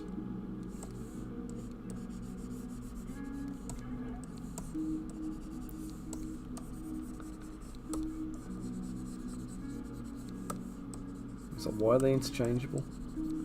We use metres and millimetres and centimetres for all the measurements and stuff, and then when we're talking about distance we use miles. I mean, what even is a mile? Do you know what I mean? It's like, we're already doing metric on a lot of stuff. Let's just stick with kilometres.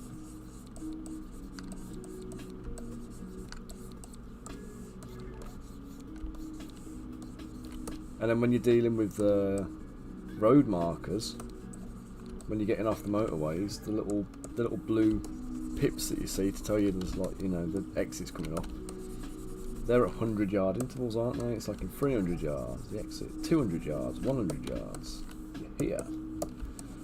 What's a yard? I still don't know what a yard is.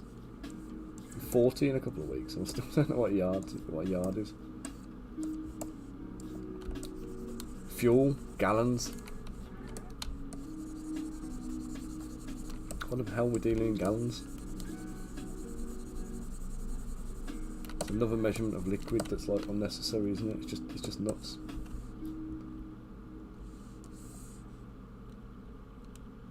Right, these boots are made for walking. No, they're like moccasins, I think. Well,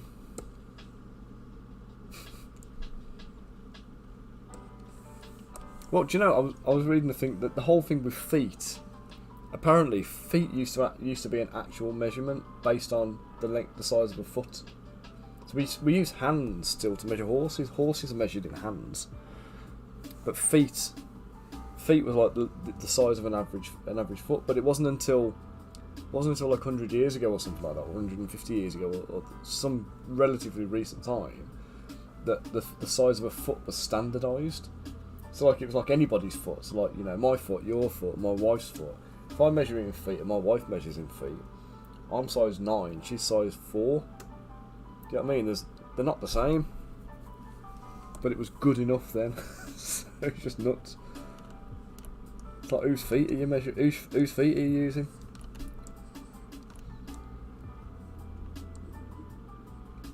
I like the idea that, like, you know, a village, if they're trying to standardise or something like that, they might have just had one designated, you know, person in the village whose foot was the unit of measure. Dave, come over here, I need to see how big my house is. Bring your feet.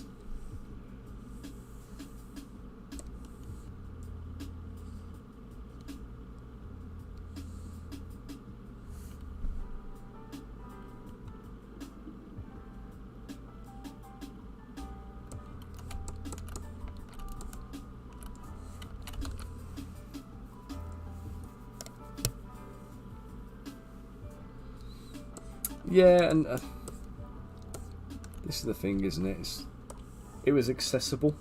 I think was the issue around it.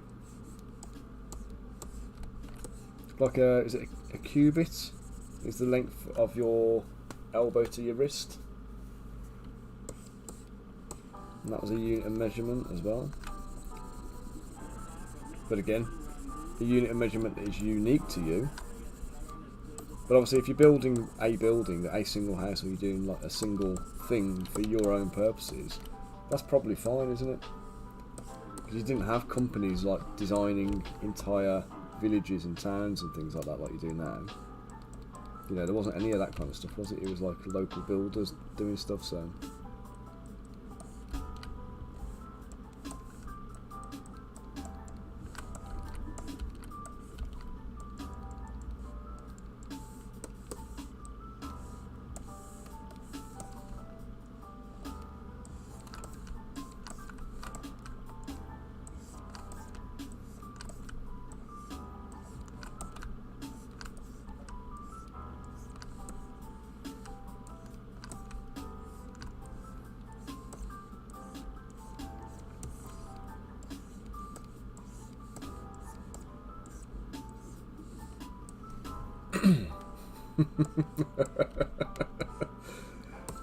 Well, that's it. The walls were still wonky back in the dark ages, but at least it was easy to do it.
That's it, you know. Why's your door so small? I have to duck every time I come through. What do you mean? My door's 6 foot tall. 6 feet tall. Whose feet?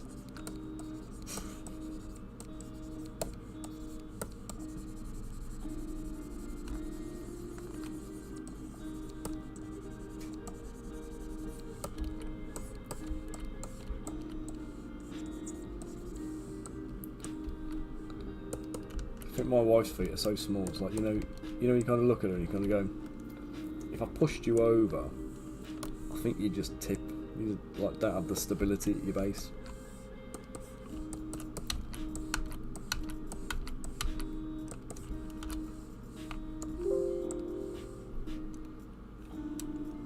Not that I'd push her over, of course.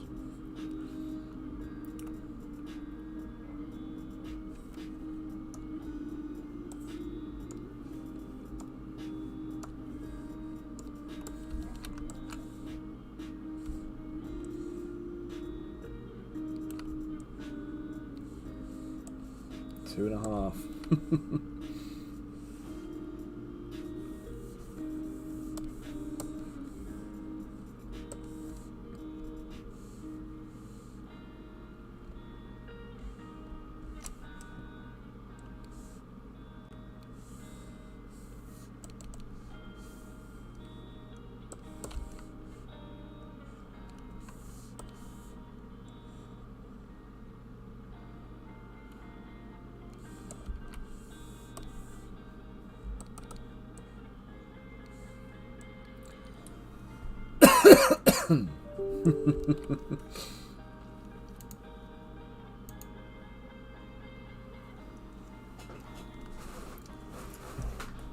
Well, one of the things Haley always says is that one of the nice things for her is that she can go and buy clothes from like the children's section. So like she buys like kid shoes sometimes, and obviously it's cheaper then.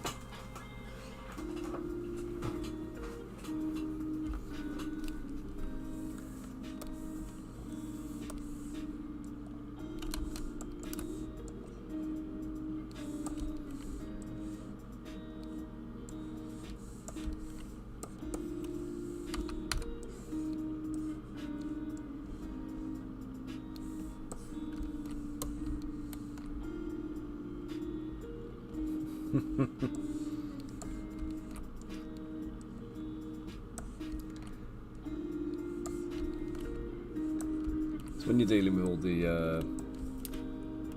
all the Chinese stuff, isn't it, as well? You know, that comes from like, is it Temu and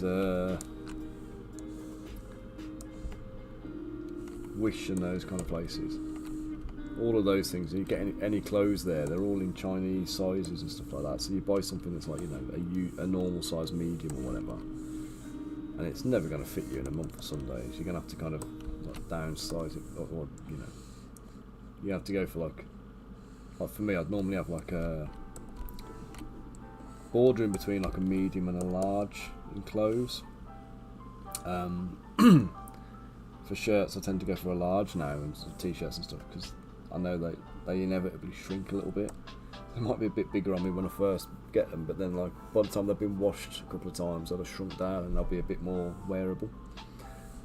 Whereas if I buy medium, they fit me when I get them, and then they shrink, and then it's no good. But with any of these kind of places, ordering like hoodies and stuff, you get a hoodie in like a large size, and it's like not even close to medium. It's like I struggle to get it on at the start. You know, I've got like XXL or something like that. It's ridiculous. Do you know? I don't know if it's a girl thing as well, but with Haley, like she's like a size 10, and she always complains about how certain shops she needs like an 8, and certain shops she needs to get like a 14 or something like that. And she will not shop at the places where she has to buy a size 14. It's like she just can't bring herself to do it, which I find quite amusing, because obviously it's still the same. The clothes fit, it doesn't matter, does it? But it's the idea that she's a size 14 in that shop. That's not how it works. You know, that They just size it differently. You just happen to be buying a size 14. The fact is, it fits you. That's all you need to worry about.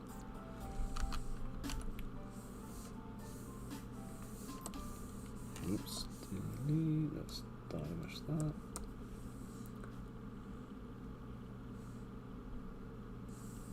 That really doesn't need to be 1.9 million polys, does it?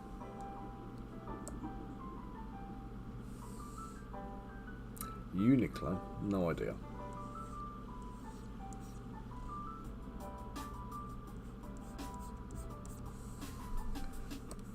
Not familiar with him, sorry mate. But do you know what? I don't do clothes shopping, I don't. It's terrible now, but I just leave it all to Hayley. She buys all my clothes for me. Unless I need something very, very particular, which in that case I would get it myself. For the most part, I get new clothes because she moans at me because I wear the same stuff. It's like I'm sitting in an office at the end of the garden, you know what I mean? It's like, who have I got to impress?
Oops. Did not mean to open that. I hope it hasn't killed my pressure sensitivity, you know. For some reason I've noticed whenever I have Photoshop on, whenever I open Photoshop while I've got Zbrush on, it's like Photoshop steals all of the sensitivity from the pen. So I start sculpting and like stuff doesn't work.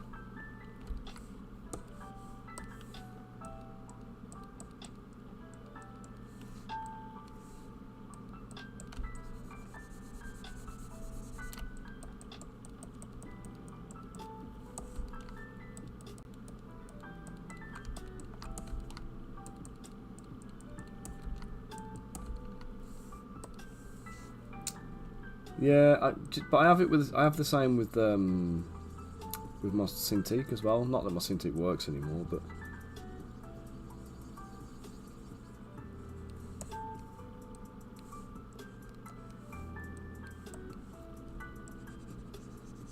it's like I end up with like mad lag, and I basically end up having to like restart Zbrush. Even if I reboot the driver on the tablet, I end up having to reboot Zbrush.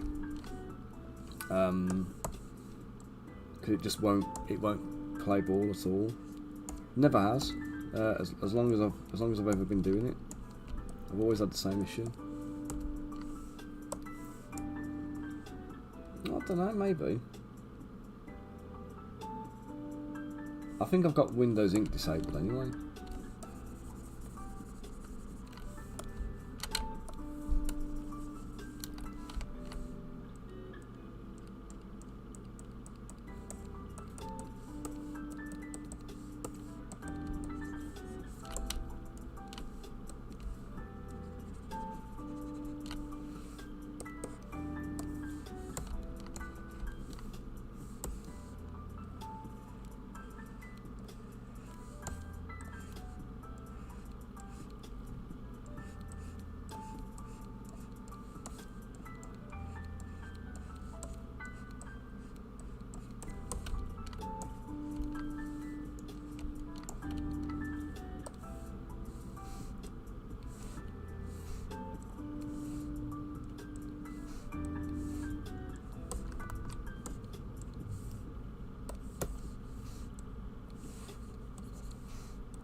Put the eyes in.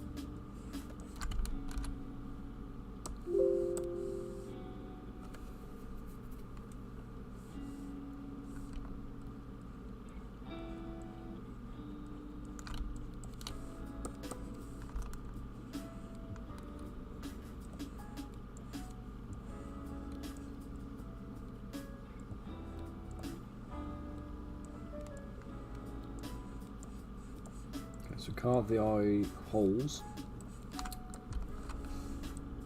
So do some of this bit as well, just shape a bit here. And then we'll put the eyeballs inside, and then we'll do a bit of balancing act, because there's bound to be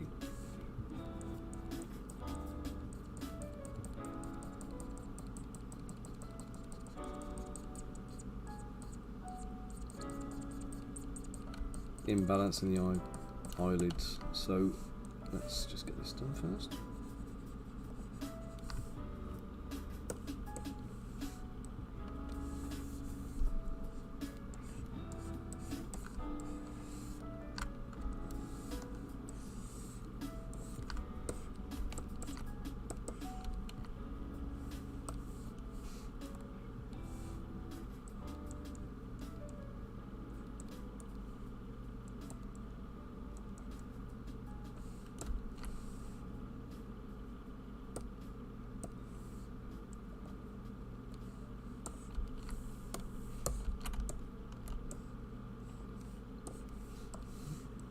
So there's what we're talking about. The eyeballs around the eyelid should conform to the shape of the eyeballs. However, when you sculpt eyes in isolation without the eyeballs,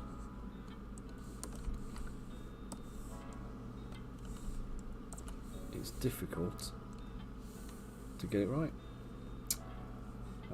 Group.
trim these brows down a bit because they're a bit crazy at the moment.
Hell happened then?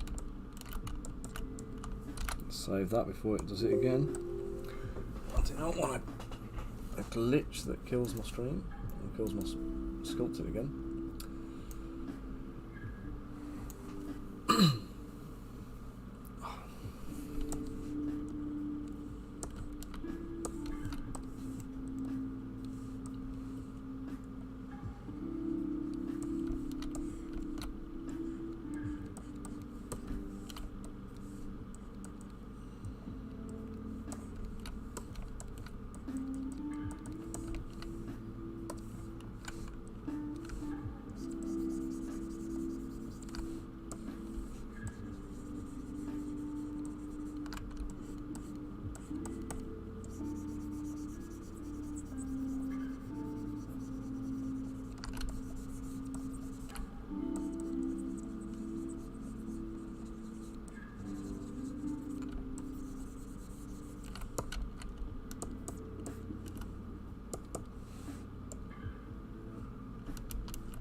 See, ears should start just behind, just back from the jaw here. Hey, traders, how you doing?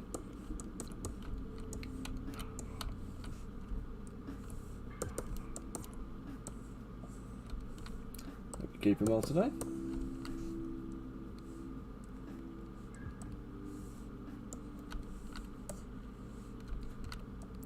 So we're just working on a commission today for Amelie's birthday.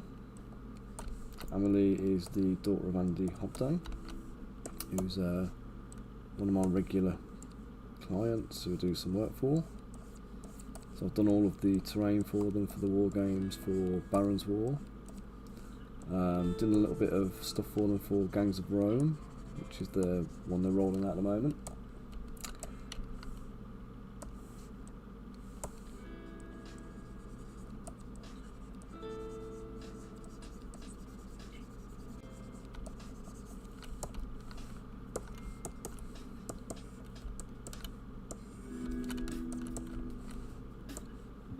Let's take the colours off this.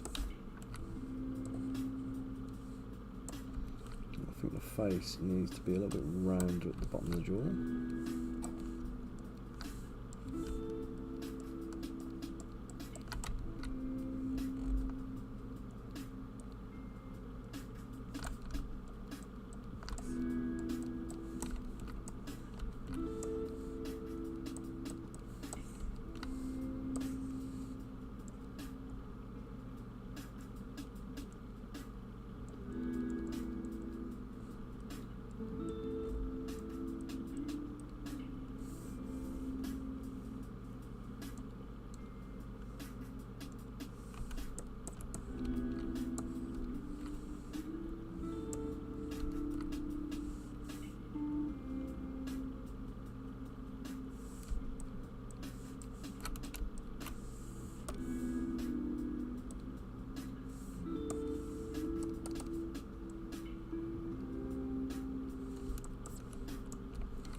Go.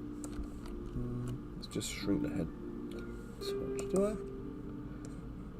No, actually. No, perfect. Don't need to shrink it at all. Right. Let me draw it back.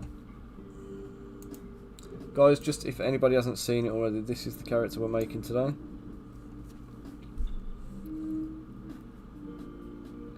You see the outfit is pretty much done. I've got a little bit of work to do to just sort this bit out, but I'm going to do that once we're posing. I've got the cape to make, which is nice and easy, and then we're going to make a little fennec fox, so that'll be the next little step. So I'll do her hair once we pose, I think. In fact, I think I better pose her now. Yeah, let's pose her now. And we can worry about the other bits in the posed sculpts.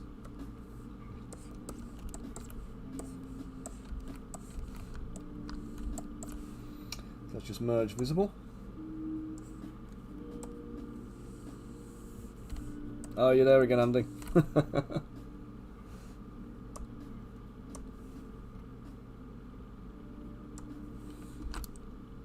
What's that, mate? Core blimey, that's come together quick.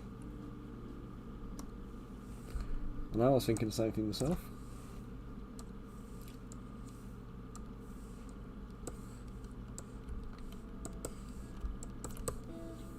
Let's auto group everything. Ow, ow, ow, ow, ow. Put this back up here.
Good stuff.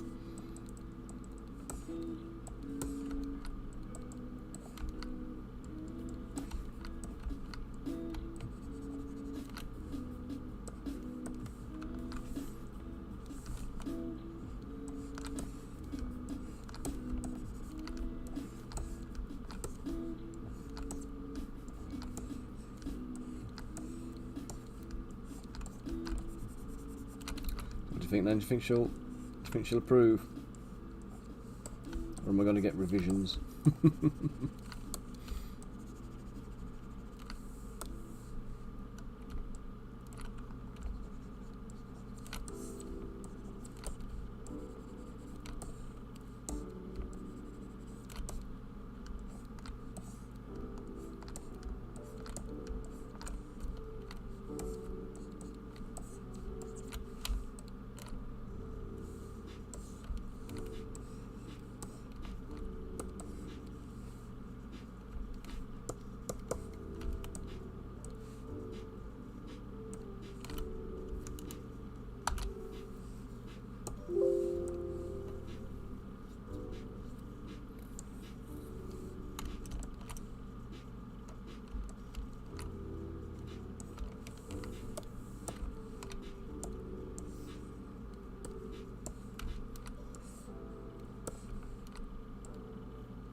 Oh, good.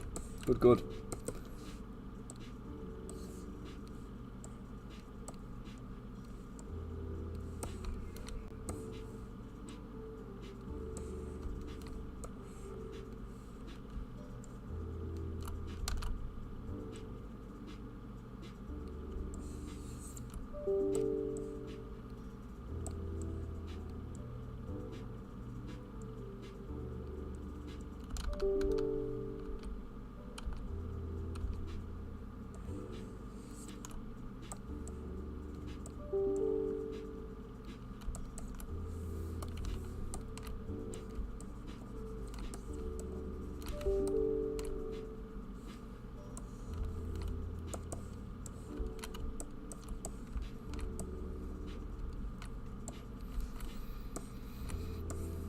Just do a little bit of rejigging with these.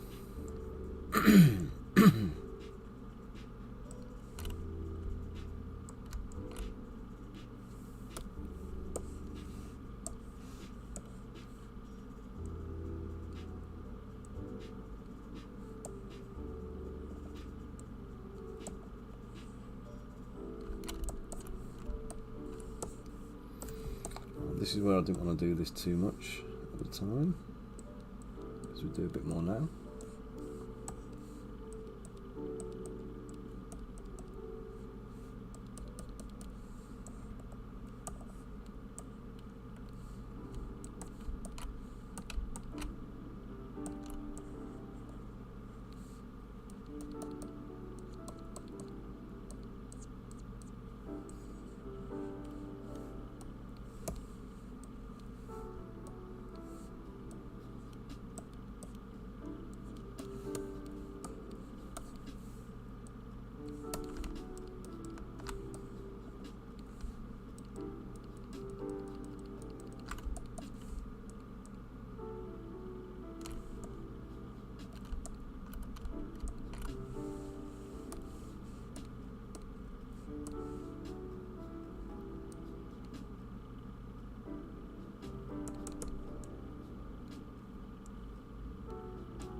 Paranoid now when I'm doing this.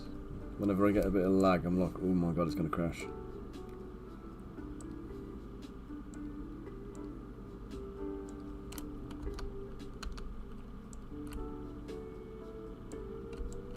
I'll make sure I save it after every step of the posing process, I think.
Oh, God.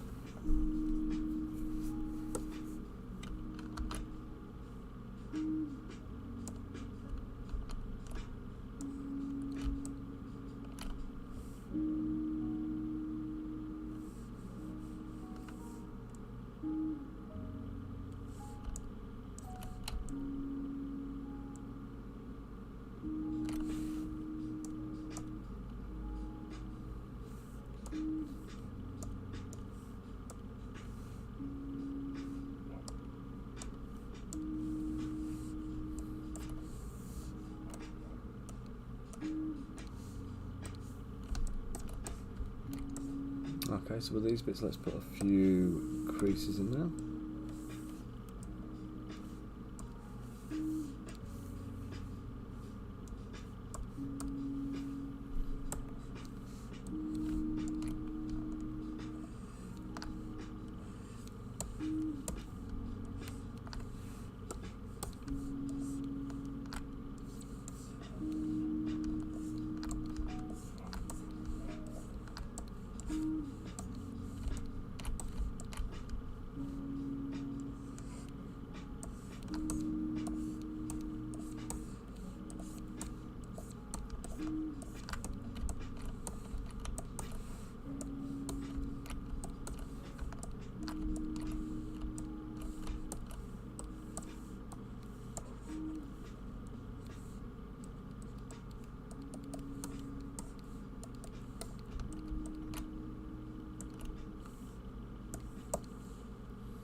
I hadn't realised it was Squirtle to start with. I thought it was just a little Ninja Turtle that you'd painted blue because you'd run out of green paint or something.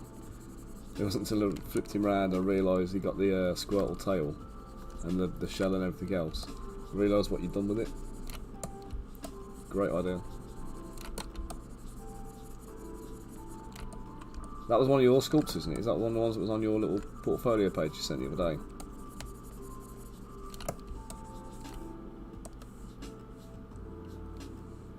Thank you, Spark.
Oh, Tradies, has the stream gone down? Let me just check. If it has, 3 minutes ago apparently. Not sure why. Oh, 2 minutes ago we had a 26% frame drop. If this dies, try refreshing the stream. It's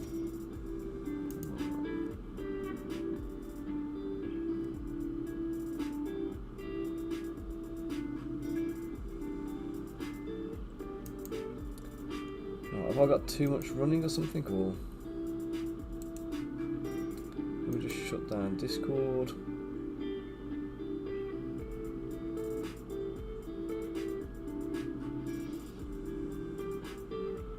There's nothing else I can turn off. Must be Streamlabs having a bit of a blip.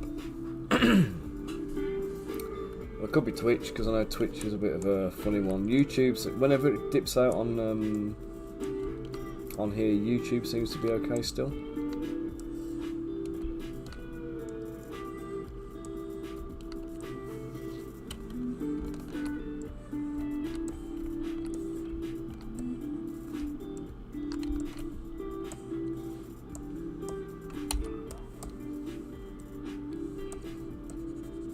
Are we back up yet? Can you guys see what's going on, or are we still struggling?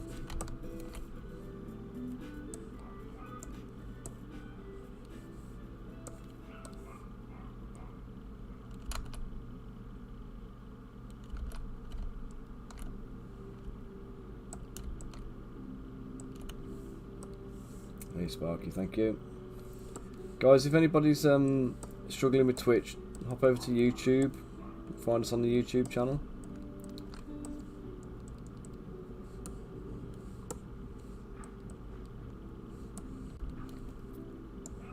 Oh, what's up?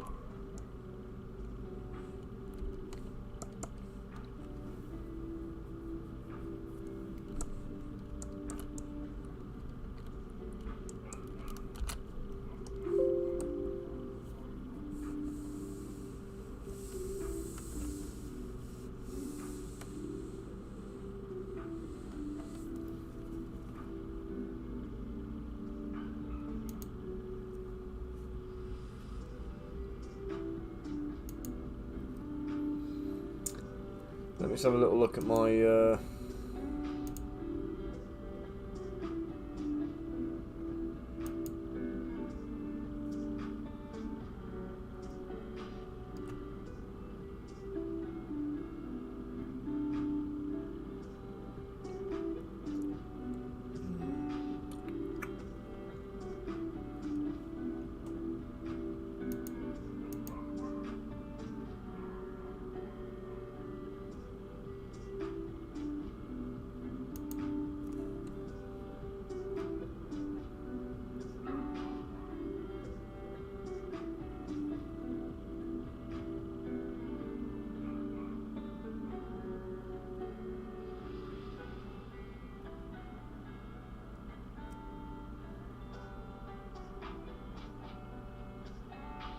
I don't think there's anything I can change in my settings.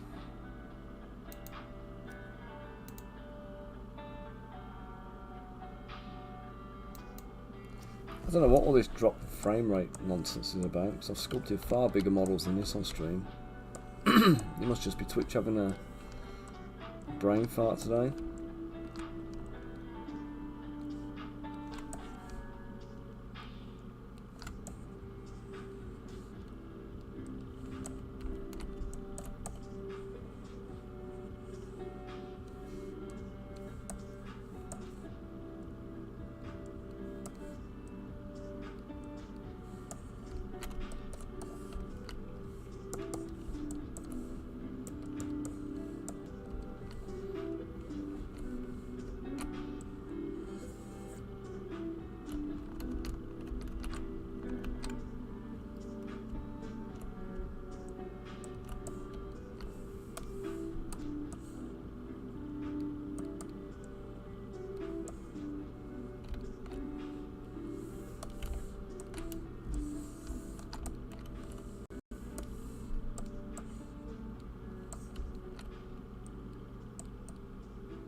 Oh guys, I'm going to keep apologising here because like, it seems like Twitch is not playing ball.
Right, so who's still here and who's still having problems then? We've got people back on YouTube, or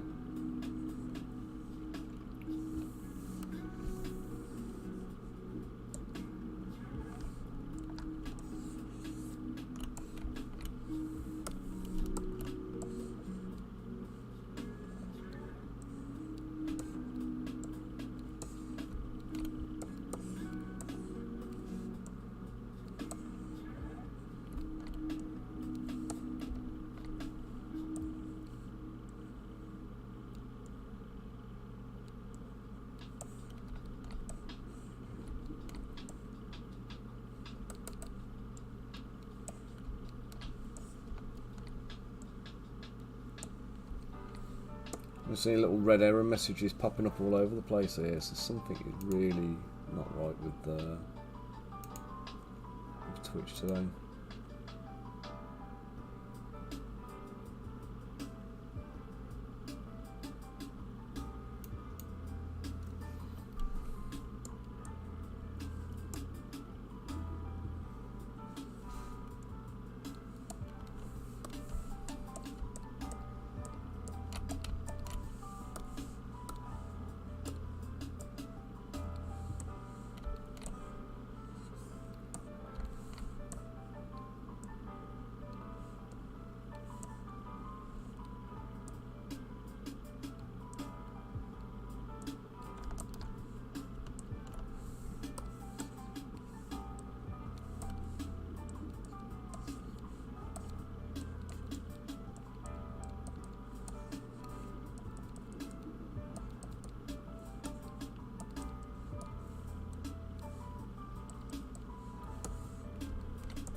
Anybody there in the stream who can just chuck something in the chat so I know that it's working and that you're there still? Mr. Gudge on Facebook. Hello, hope you're keeping well, matey.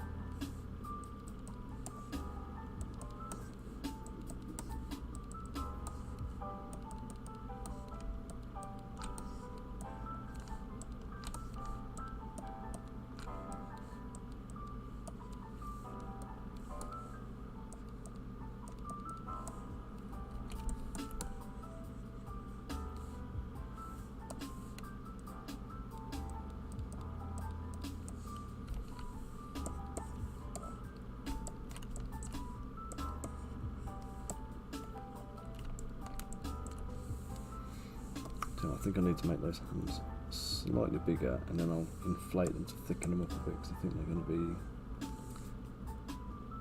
somewhat of a problem.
Well, guys, let me just mute this a second. I've just got the wife calling. I think she's on her way home.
Right, I'm back now. Let's save. What we need to do is stuff.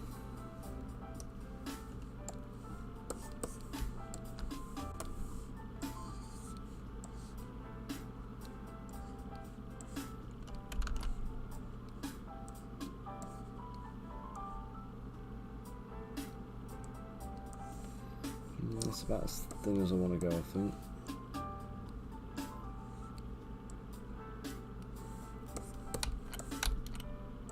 Yeah, that's a decent thickness for the stuff. Stuff on the image is a lot thinner, obviously, but that's illustration. That is not a.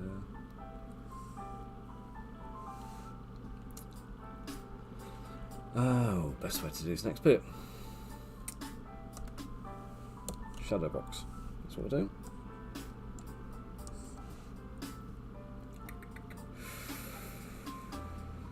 Ooh. Geometry. So I forget where it is because I don't use it very often. Boom, boom. Right, it says I've got 7 viewers on stream. It's still telling me I've got issues on the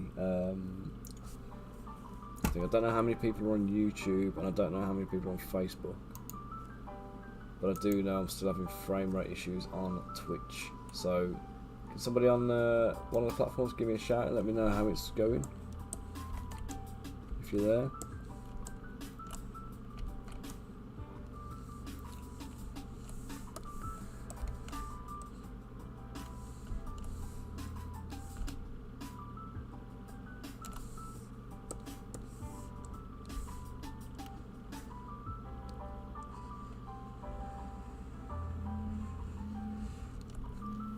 Right, give me 2 seconds. Oh, no. No, she's phoned me by accident.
Let's try a different tact.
That's interesting. Certainly didn't sculpt those bits on.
No, I haven't got Discord open at the moment because I shut it down for the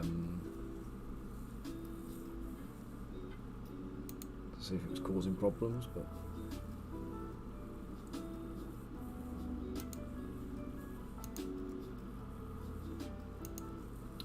I haven't had a stream issue in 15 minutes. I wonder if it's stabilised.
Okay, so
Hey Riz, how we doing, mate?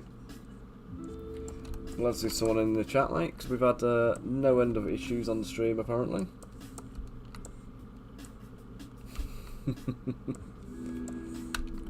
How are we doing today, mate?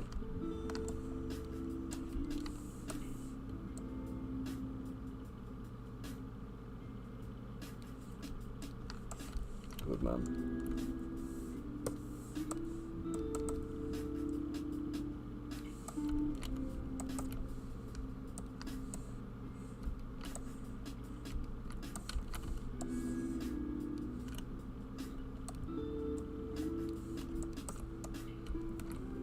You're trying to convince someone of how awesome you are. You don't just show them your work then.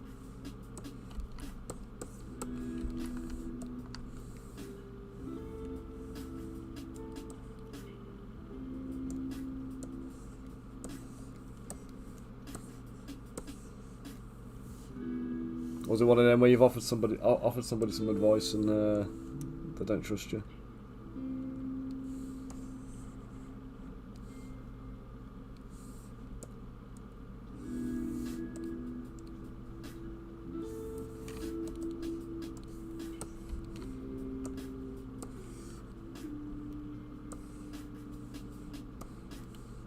Oh, you mean what, as a job doing training, you mean?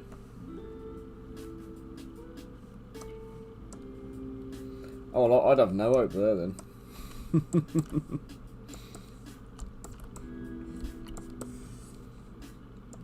But look at me and go, what, are you backwards or something?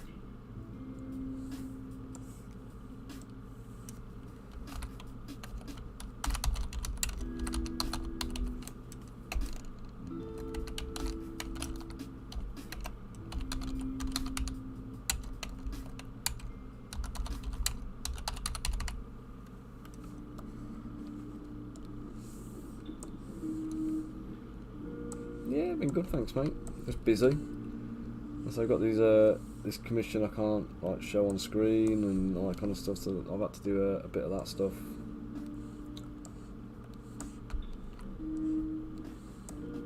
It's been 70 years.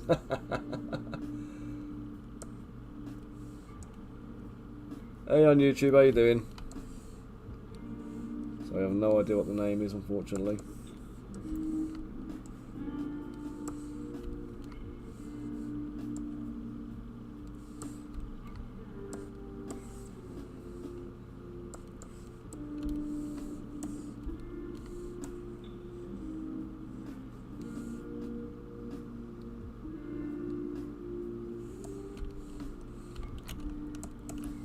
It feels like 70 years, doesn't it? It feels like it's been a long time.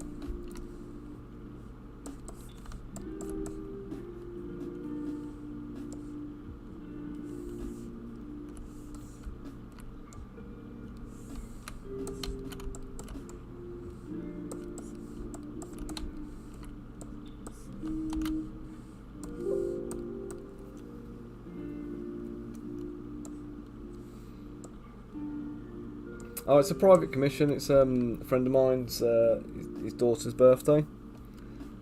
And she's been playing Dungeons and Dragons, wants her own character made. So they've had the character concept. Let me just show you the design. There's your concept. So I've got to do the little fennec fox, the cape and the hair next, and that's pretty much how I've done then. But yeah, it's just one of his, his daughter's actual D&D character that she uses. She's getting into it now, so he's like, yeah, let's get a model made up for her.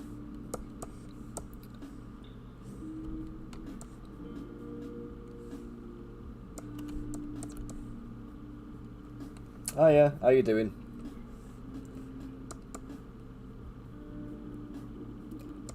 No, this one's a freebie. I can't charge Andy, but I know he'll pay me back in kind. So it would be 450 quid to anybody else. But no, sadly this is no,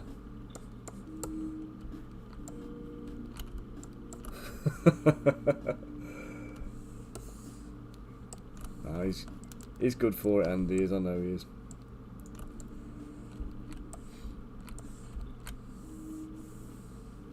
No, we do a lot of work together, me and Andy, so it's He asked me if I could do it. He was going to pay for it, but...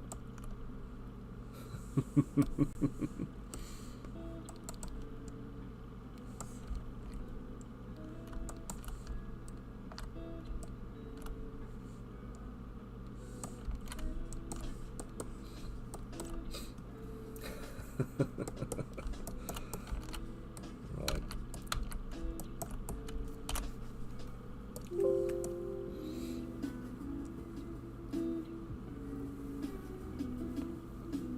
Oh. Over on YouTube, if you've got any questions at all, feel free to fire them in.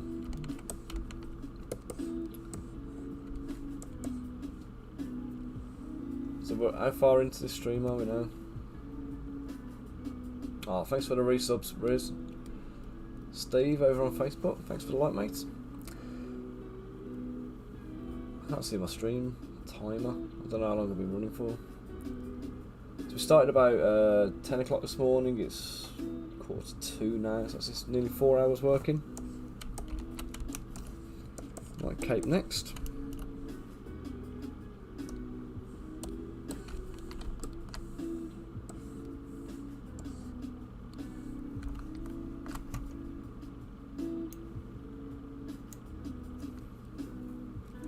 Cape next, then the fox. Then the hare and the fox. Possibly a spell effect.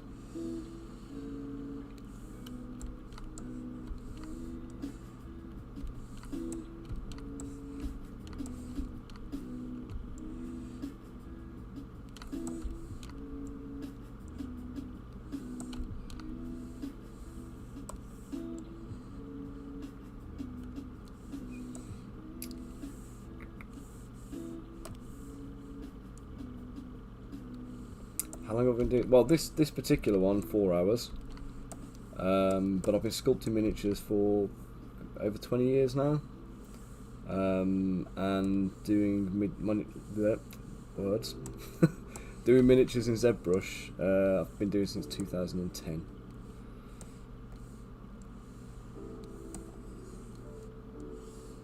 But I don't sculpt like most people. You probably notice I don't sculpt like most people do when you see people doing Zbrush work. My stuff tends to be more like sculpting. Well, yeah, I've been sculpting miniatures longer than that, but yeah, I've been sculpting in Zbrush since 2010. Because I was doing come on.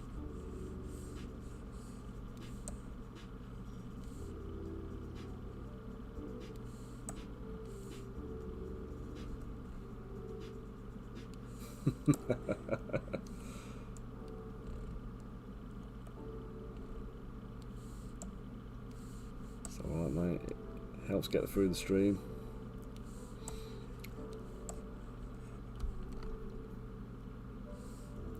Well, thank you very much from the UK.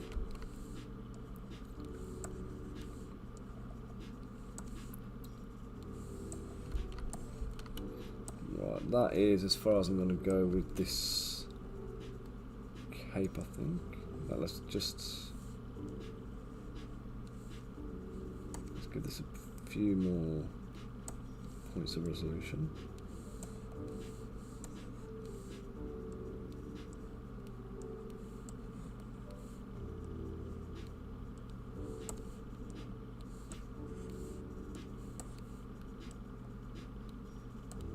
See, things like this are thanks to you, Riz, actually, because a couple of months back I'd have just done this by making a big square, dynameshing it, and then just sculpting the hell out of it until I got the shape I wanted.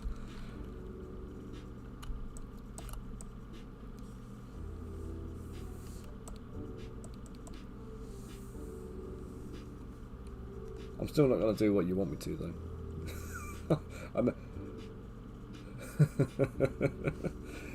I know you'd be doing this like single skin, wouldn't you? And doing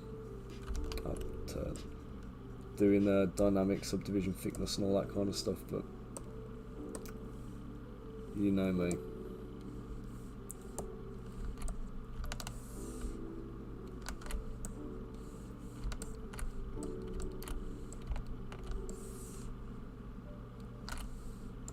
This is the thing. I know exactly how you would do it as well. This is the. I know exactly how you do it. I'm still not doing it.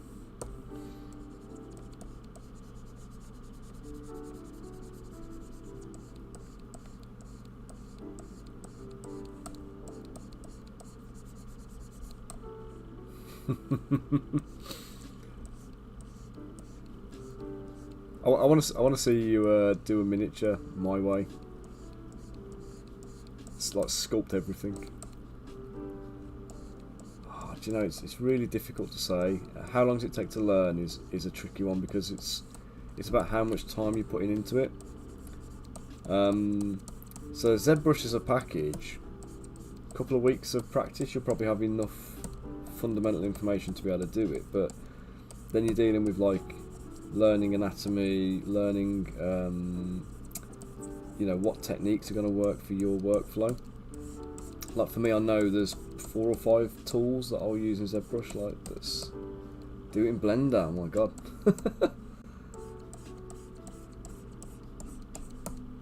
But yes, like so the several tools that I use that, you know, is pretty much all I'll use in ZBrush. So there's a lot of redundant stuff in there.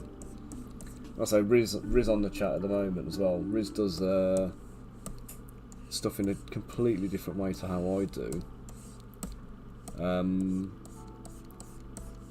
But for me, it's more about like all I'm concerned with is I don't really care about the workflow to get me to where I'm going. All I care about is that the end product is what I want it to be.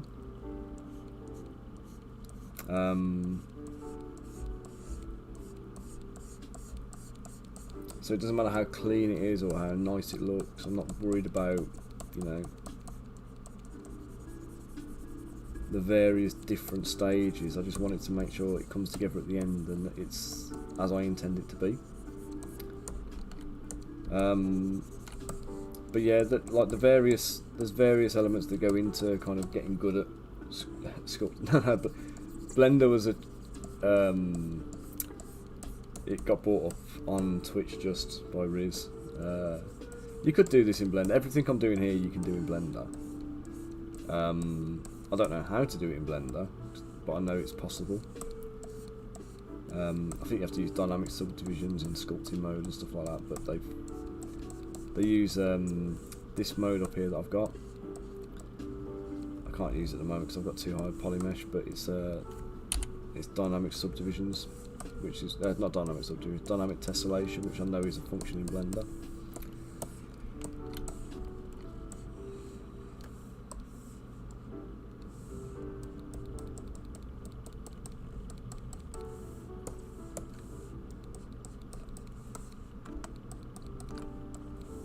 Yeah, Blender is slow. The issue I always have with Blender is like it renders everything in real time, whereas with ZBrush is faking everything that's not the active tool. So the only thing I'm actively working on at the moment is the cloak, but you can obviously see everything else in the screen in the scene well. The cloak is going to come together quite quickly. And no matter how much topology and stuff I add to this or how much work I do on it, it's not going to be slowed down. Now the whole scene I'm looking at here is 23 million polys, give or take. In Blender that would be crashing your system because it's trying to do it all in one go. So you have to be a bit more conservative in Blender. With ZBrush you can just let go and just sculpt freely. And that's the appeal of it for me.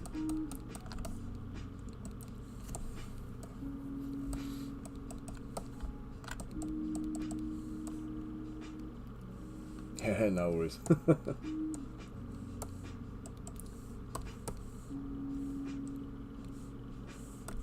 Nope, still can't do that, can I?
Well, she's a druid. She's kind of magical.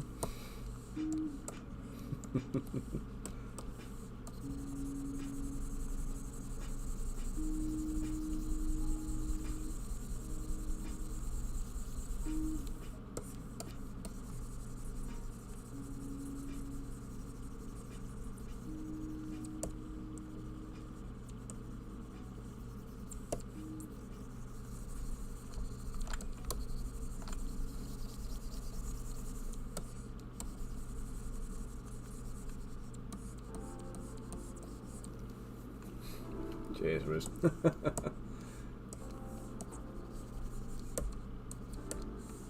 definitely heard that in Hagrid's voice then.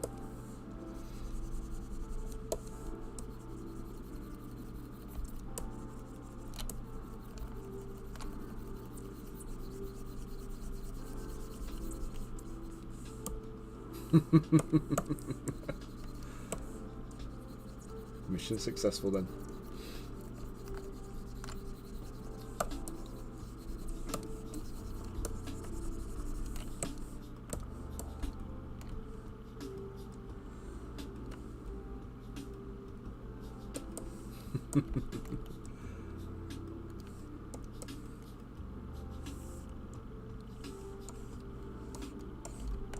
Yeah, it's got to be Danny, hasn't it?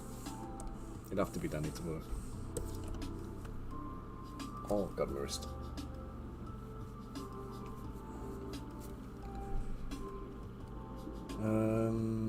Da-da-da-dum.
It's quite a simple pattern we're putting in here now.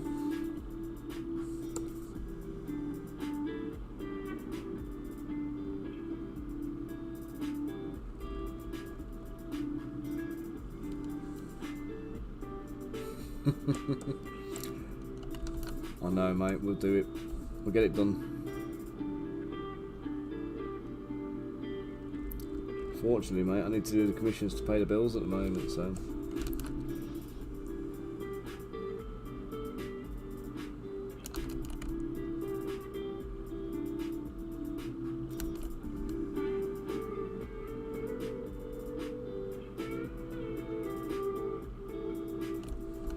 It's too thick, isn't it?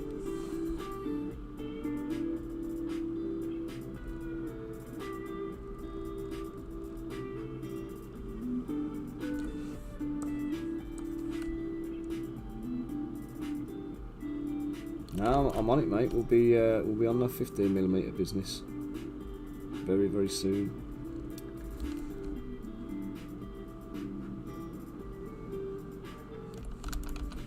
There's got to be an easier way of doing this. This is nonsense. This is.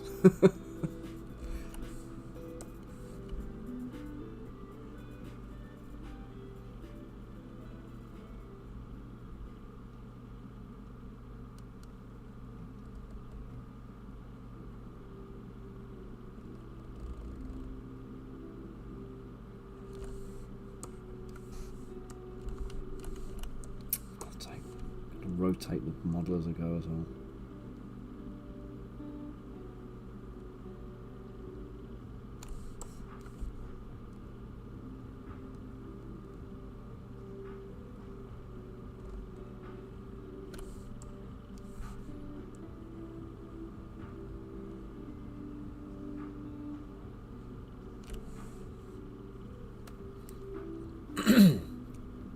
Riz, everything you said to me then might as well be Japanese.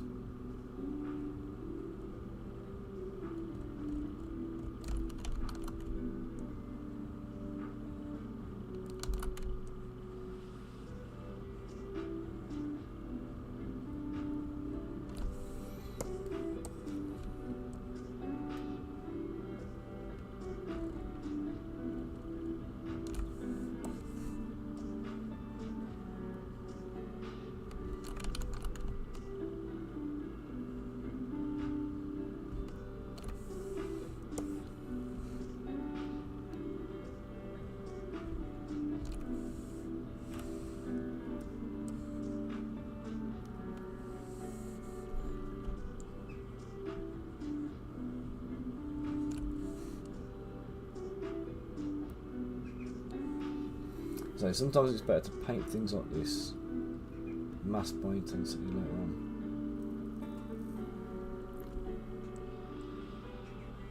Do you know what I'm thinking I should do? In fact, I am. I don't even normally do this. Let's make a curve brush.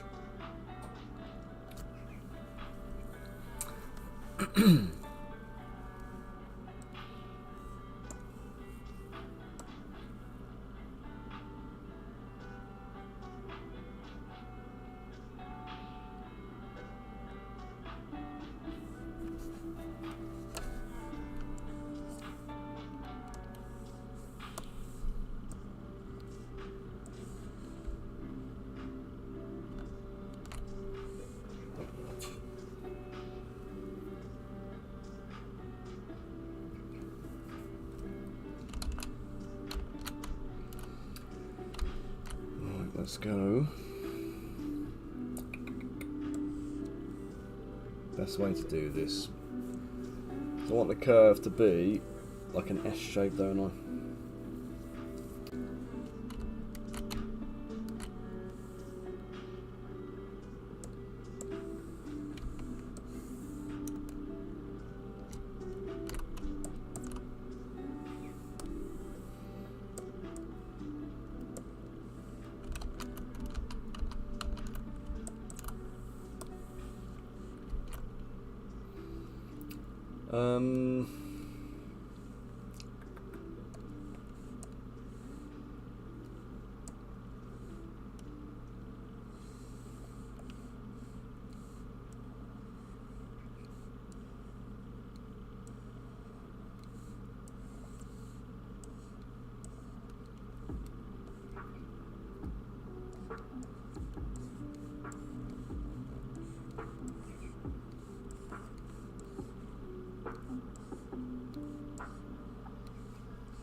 Yeah, this isn't going to work, is it? I'm going to spend too long faffing around with that, you're right, mate.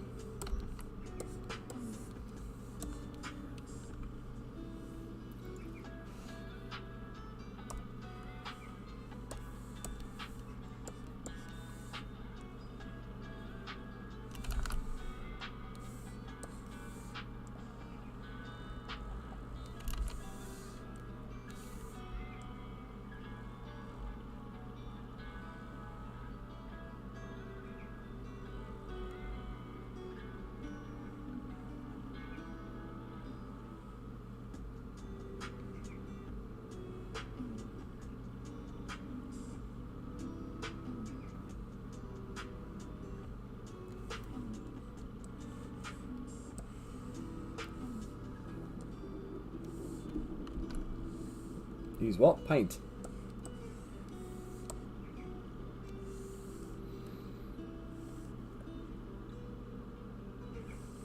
Where's thick skin, mate?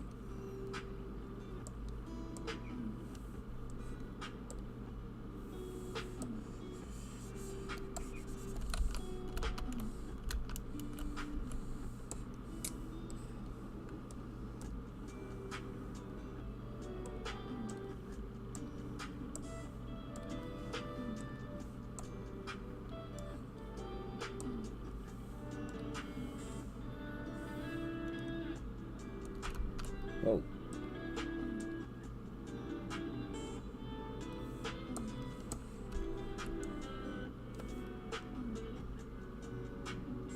It's actually thickening the air. I think it's like inflating it, that is.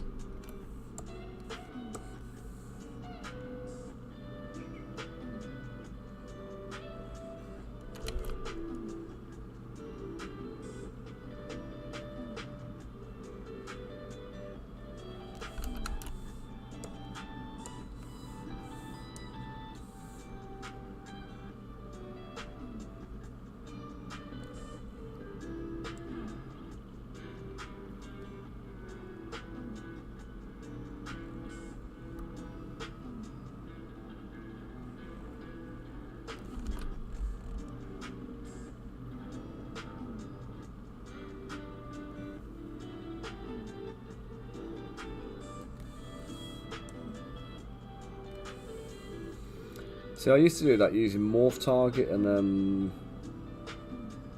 the layer brush.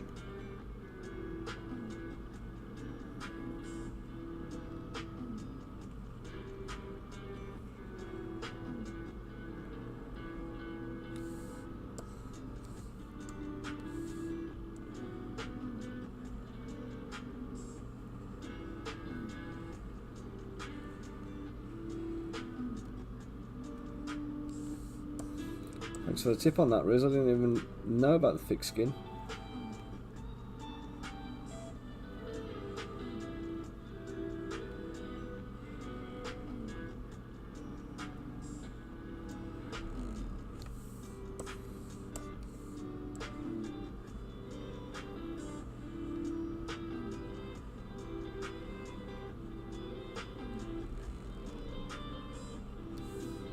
I wouldn't even mind if this was a geometric pattern, but like these squiggles are just annoying.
Got there.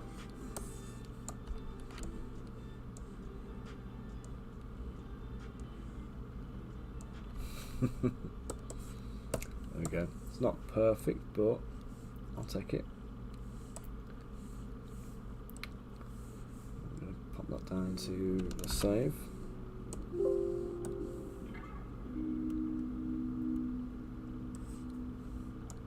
Let's hide the original cloak.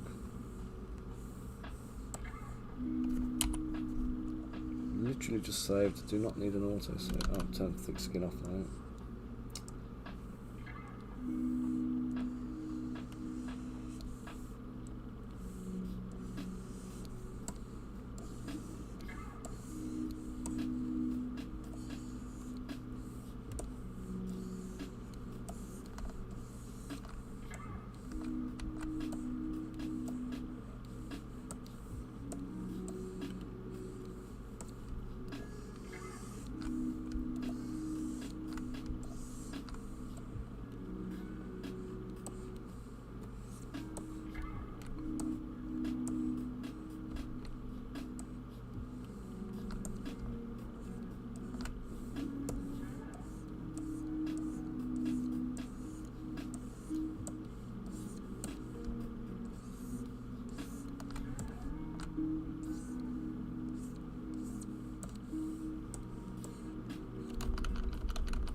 Yeah, it's good, isn't it? See, if you want that stylised Games Workshop style like I'm doing on the KP, turn your Z intensity down to around about 12 to 15, and then put your draw size up, and then as you press hard onto the thing, it goes through to the other side, and you get a two-sided thing. But you probably be still using the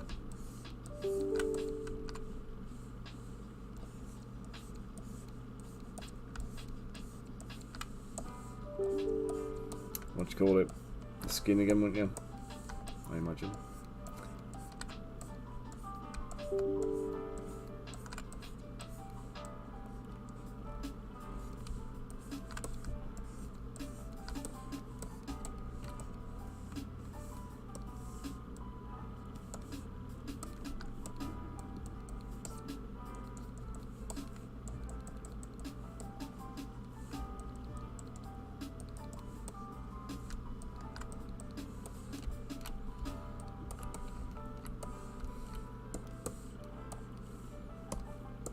And then what I usually do as well is after I've done the all cracks bits, come in with H polish and just smooth up some of the fabric.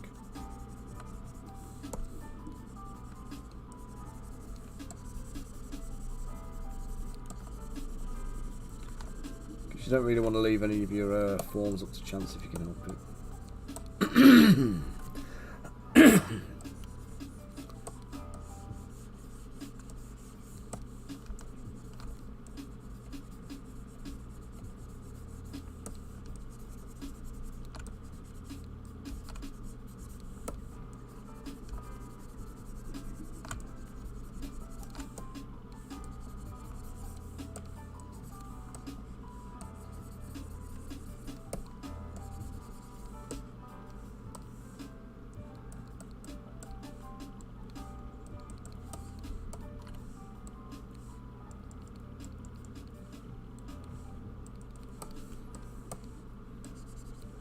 you know, somehow at this point now it feels right that she's bald.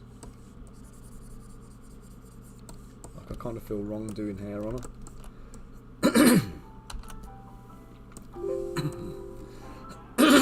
Hey Zenlord, how you doing? What setup am I running? It is a gaming PC with a 3090 graphics card. It's got an i7 processor. It's got a 64 gig of RAM, I think. So the graphics card, I believe, is less important for ZBrush. The processor and the RAM are the two things that you really need to make sure you've got in check, because otherwise you're going to be struggling. Now, let me just save this sec. I also use a Huion Canvas 20 graphics tablet. So it's a 20 inch. I think they only do a 22 inch now, so they don't actually do the one I'm using. They do a is it like a 19 and a 22 or something like that? So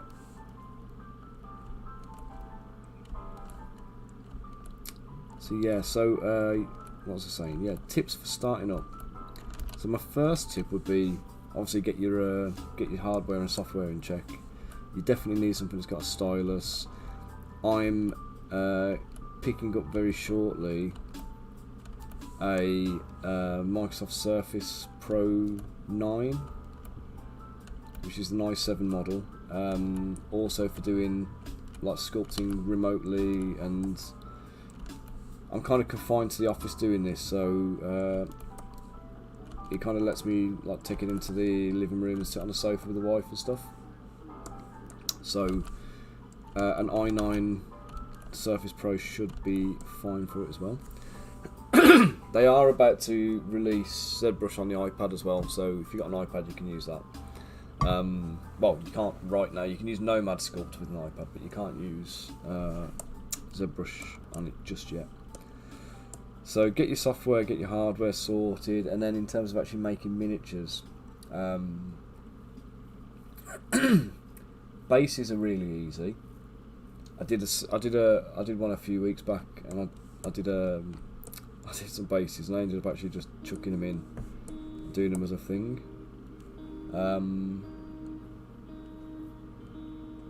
I say, Reece, you're not confident about the iPad one? They're bound to do it, but it's going to be a separate license. It's not going to be part of the general license that they're using for ZBrush, is it? That'd be too easy. So yeah, what am I saying then? Tips for starting out. The one tip I always give everybody is find a company that you like that's got a bit of pedigree. So usually I would say companies like Games Workshop, Corvus Belli, Reaper, someone who's got art directors. What's going on here?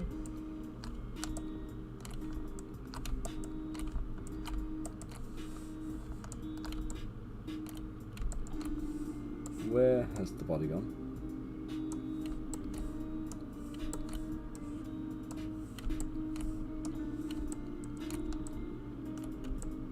I was getting panicky then. I thought I'd lost the whole sculpt. Let me save that. Yeah, so you can't find a company that's got pedigree, as in they've got art directors, they've got designers, and don't use any digital companies for reference, because if they're rolling out sculpts on a 30-day basis where they've got to have stuff released every month, the chances are they're going to be cutting corners, they're going to be signing off things that are not fit for purpose, or they're not 100% ready because they're on a timer to get stuff out. So look at a company like Games Workshop, have a look at how they've, find a model you like and copy it as closely as you possibly can, using any techniques you've got available to you that you know about. Use them, copy that model to the micron, yeah, get it as close as you possibly can. Then print it yourself, 3D print it, and get it on the table next to you. Compare your model against the original, And don't do it from photos or anything else. You need the physical model in your hand, so go and buy one. Compare your sculpt to the one that you've bought, and be critical, and then make a list of all the things that you need to change. Now don't go back and change them on this one, go and get another one and do that again, and just bear in mind all you kind of like the points that you've picked up in your analysis. And by the time you've done 3, 4, 5 of these, you'll have learned a lot about the level of stylisation that's required on miniatures. You'll learn to cry and journal. Yeah, that's it. So once you've gone through this kind of copying process a few times, you'll have a good idea of what it is that's making the miniature appeal to you. The kind of the style aspects of it. What the hell was that then? The style aspects, the things that are making it appeal to you. You'll be able to kind of like pick up and go with.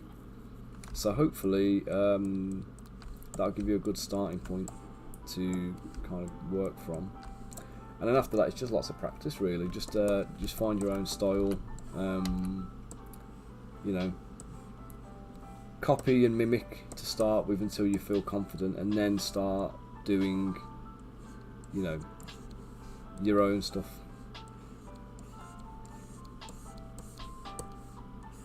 But you will need to, don't try and cut corners on things like anatomy. Using base meshes that are ready made is fine once you already know it. But don't try and cut out the learning on things like anatomy, because it's really important. You'll see it a lot if you look at Kickstarters. You'll see a lot of people kind of they jump straight into it and they go and get like a ready-made human base mesh from something like Daz 3D or something like that. And you can always tell when they've done this, because it's very evident in the models. But the standard model might look fine when they're minimally posed, but the more posing you start to do, the more the musculature on the model needs to deform, and the body needs to kind of move in certain ways. And if you don't understand anatomy, you get that wrong. It looks wooden and weird. And you'll see a lot of Kickstarters, especially these ones who do like the you know, weird random pin-ups that are just bizarre.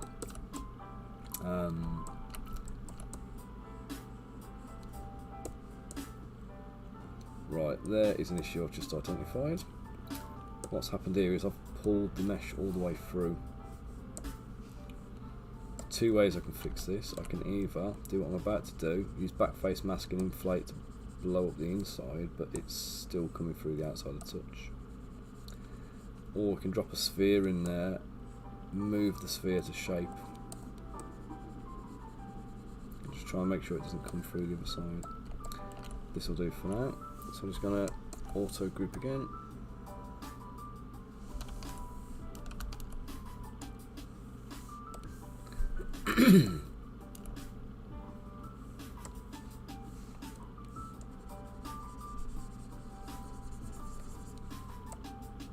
There you go, Zenlord. Hopefully that was an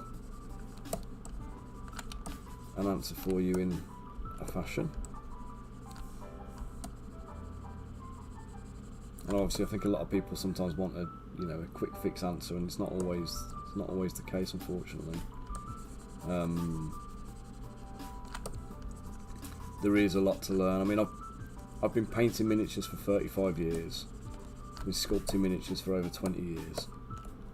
And I started sculpting in scale as well, so I was sculpting like actual miniatures with putty. And obviously you can't clone things, you can't duplicate, you can't copy and paste or any of that kind of stuff. You just got to do it the hard way. So it does give you a bit of an appreciation of the tools that are available now when you have to go through that process. But painting is something I definitely advocate. I definitely say go and paint some models as well. If you're familiar with painting models, you'll have had hands-on experience with them, so you'll understand kind of more about miniatures. But yeah, be a consumer if you're doing this kind of stuff. use the product.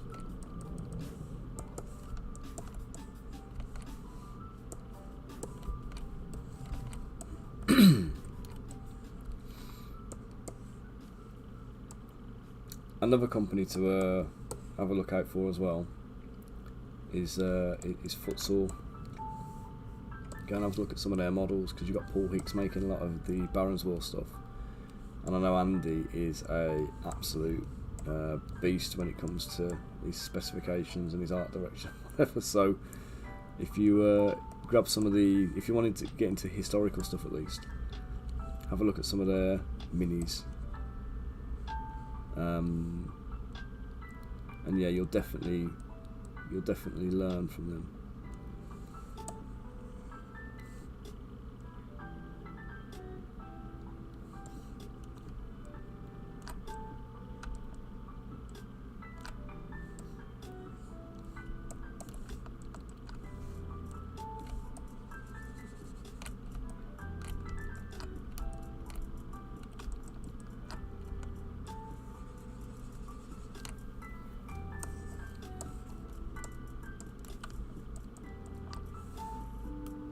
Why is it not selecting the body?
Yeah, Zbrush is expensive. Nomad Sculpt I think is cheaper, possibly a bit more accessible.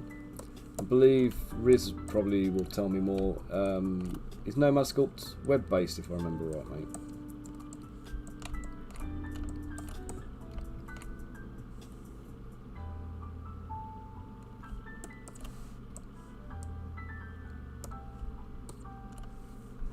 But if you want to do it commercially and you're thinking about making money out of it, I mean, I don't think you can buy a Zbrush permanent license anymore.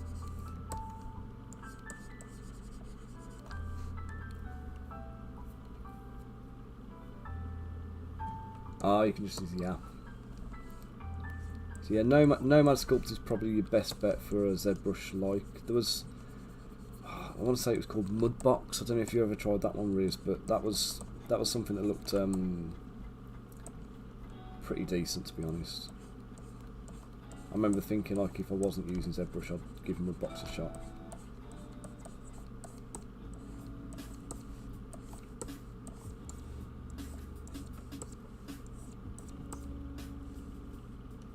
Oh, is it not? Okay, scrap Mudbox then, guys. Forget about Mudbox. Riz says it's rubbish and old and hasn't been updated.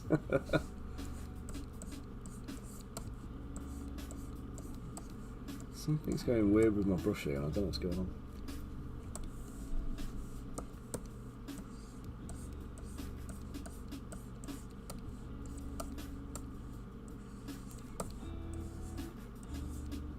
But yeah, if you want to do it commercially, you're planning to make money out of it, I'd definitely recommend Zbrush. But you can get on with Blender. You could go and 3D coat. 3D coat apparently is second best option, but it's annoying to use.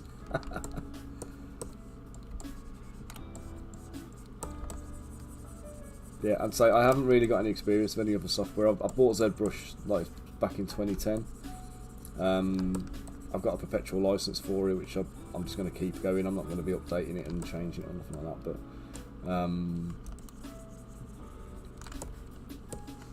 yeah, unfortunately, they only do a subscription model now, I think. So.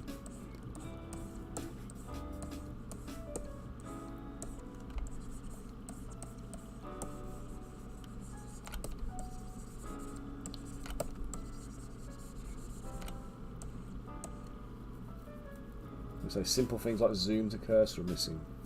Couldn't get your zoom and rotate set up how you like it.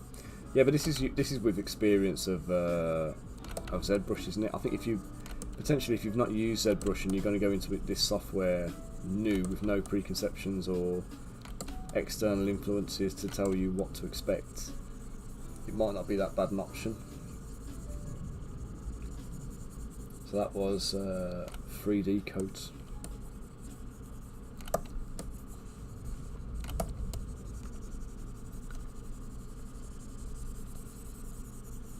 Yeah, if you're going to be making money using ZBrush, it is worth spending the money and getting the license for it.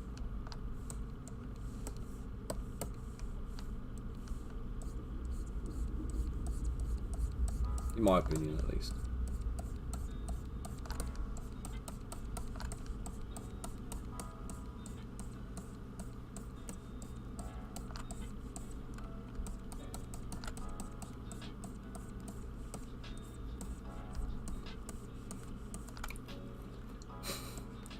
Yeah, I'm not going to read that out, Riz, but if you want to go and put that on YouTube, feel free.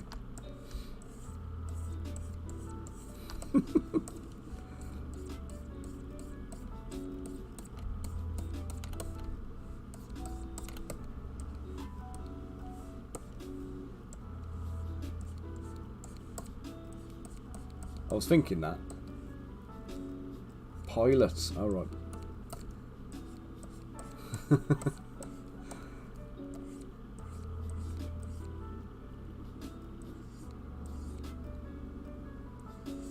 Now I know quite a few people who have done that, using knockoff versions, and then eventually go and get the proper full one. But everybody I know has ended up going on and buying it.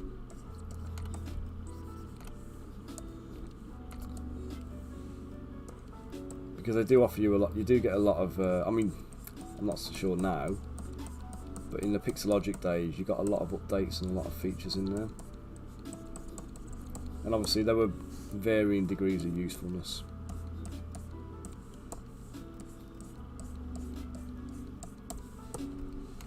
You know, some of them are really useful, some of them far less. But it depends what your end purpose is. If it's miniatures, I don't think there's anything been added to it for probably since. I mean, the last real, you know, necessary update for me was, I would say, Dynamesh was the real big one. And then ZModeler, I think, was the other one that's been important for me. ZModeler has been really, really useful because it means I haven't got to go out of. So I used to do anything I had to do modelling on. I used to have to go and use Blender. So I'd have to make the thing in Blender, import it into ZBrush, and then modify it in ZBrush. Now with ZModeler, I can do it all natively without having to like leave the software.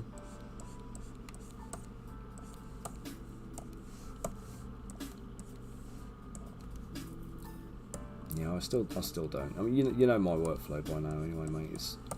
It's all around speed and leaving software, opening up different packages and learning different things in different software is slow. So I tend to avoid those kinds of, you know, interactions if I can. It's always an option.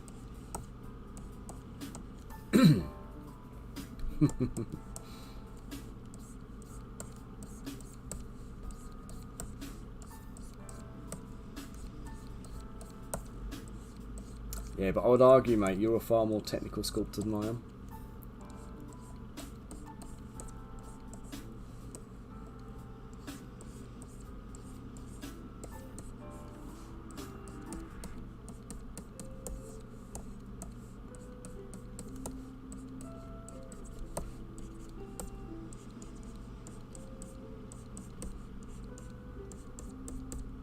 You use the software, don't you?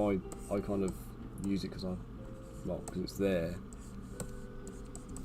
But I'm doing here what I would do in 2D essentially. I'm just doing in like physical 3D, like a clay medium or something like that.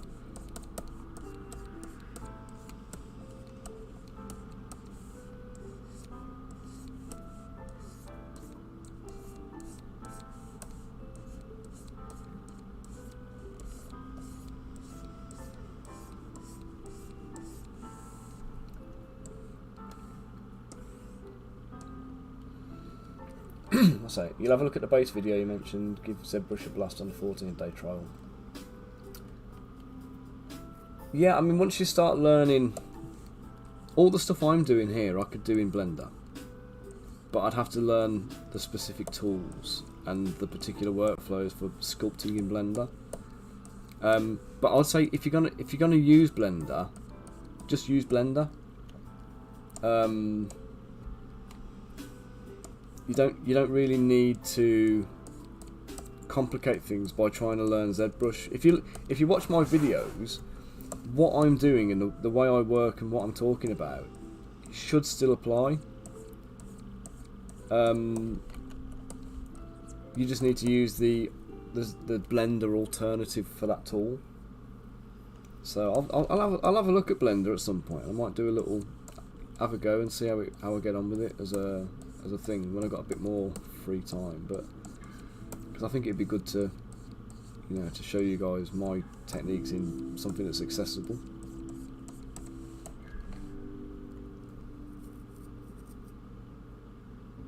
Does he? Oh, Artisans of War. I thought you said Artisans Guild.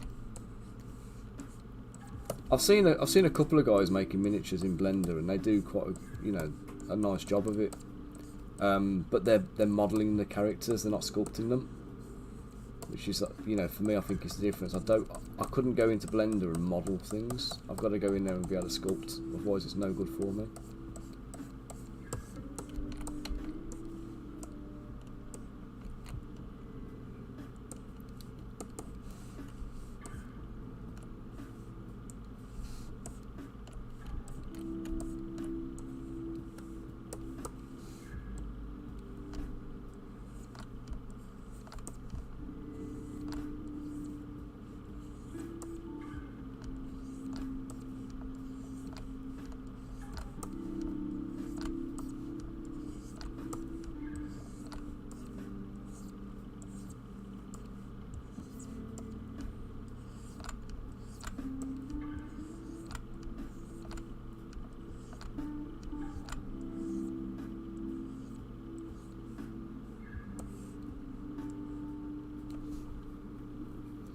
So if you're doing terrain, sometimes it's necessary, like wall pieces and the like. All the terrain I've ever done, I still do in ZBrush.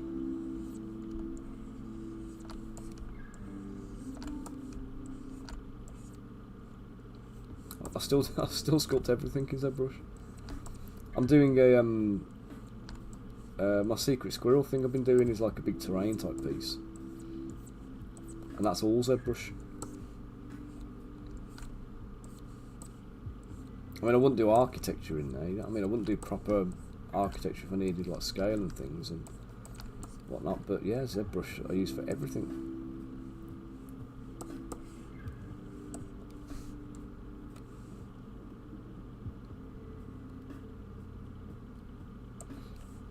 I don't know if I'd even do that.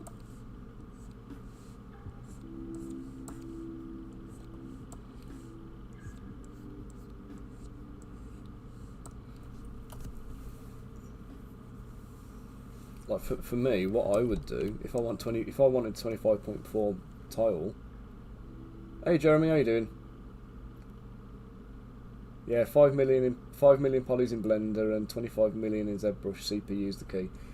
CPU's mad critical. I mean, this is 25 million here. You can't get that same.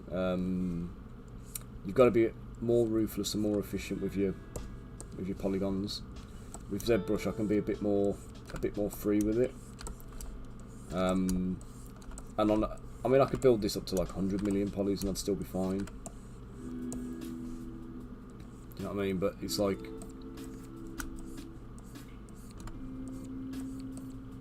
you'll definitely start seeing like major lag in Blender in no time. I mean, if I have one polygon, one subtool in ZBrush, so the real difference you'll notice is in Blender you don't have the subtool menu here.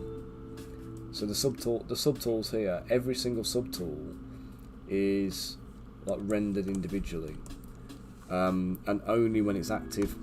So ZBrush has this knack of faking the rendering, so it doesn't consume resources so much. So if I show you the whole model here, this whole model is 25.5 million polys.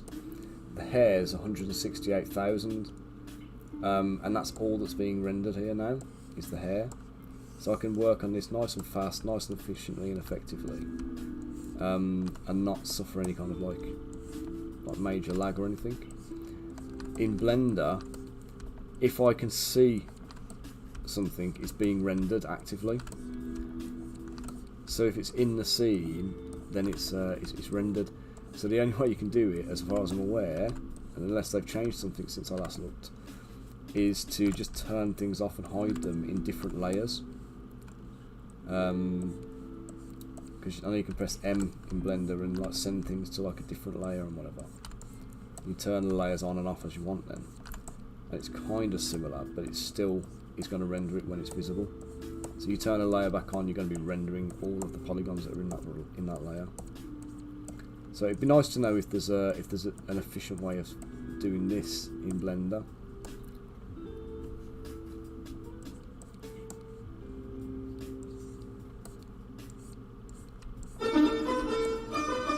Bloody hell, cheers Bunker. Scared the hell out of me then. I was not prepared for that.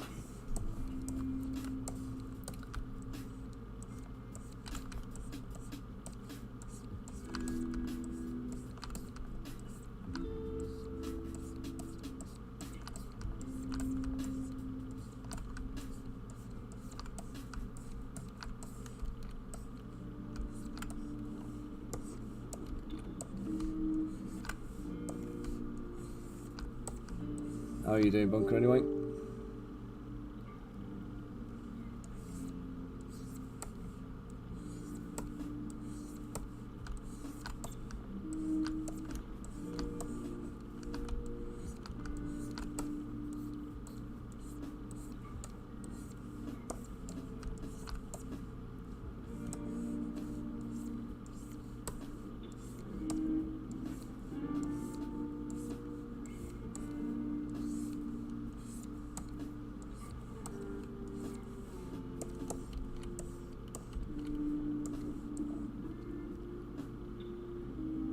Oh, thanks Bunker, I'm school pickup today actually. Good job you said that, mate. Thank you very much.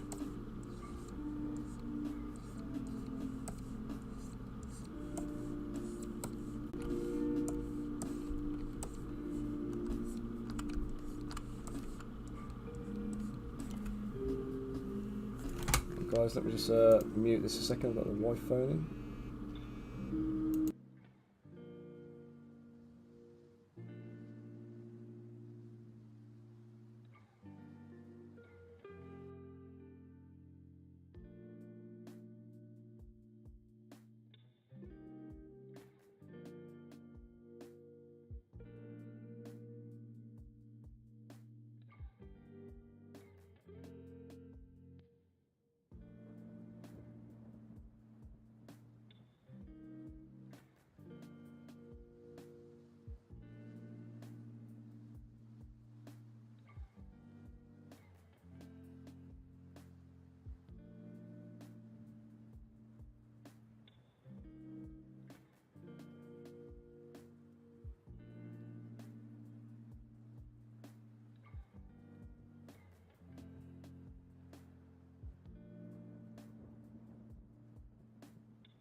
Sorry guys, that's the wife reminding me to pick the kids up.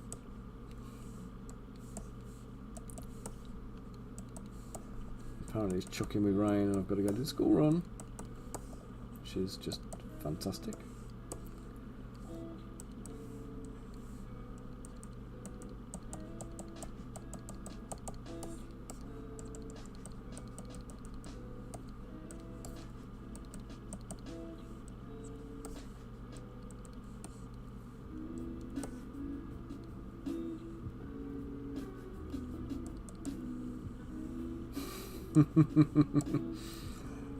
Bunker.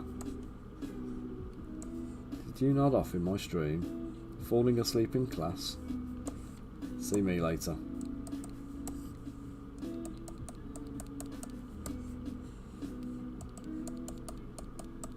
I know I'm going to get hustled as well today because I'm going to go. When I go pick the kids up, I know I'm going to get hustled to take them to the shop.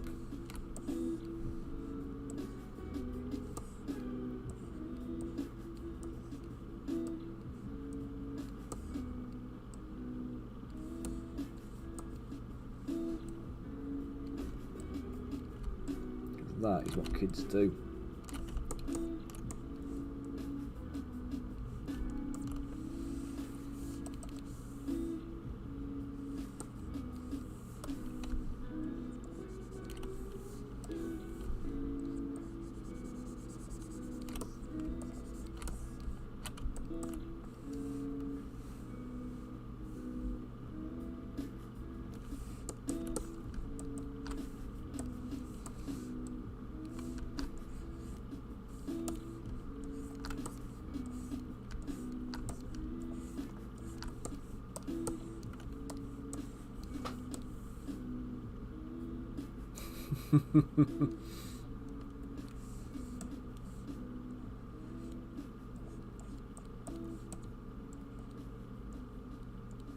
Well, they do say you learn a lot. You can learn a lot in your sleep, can't you? I downloaded one of these learn a language in your sleep things. I just haven't done it yet.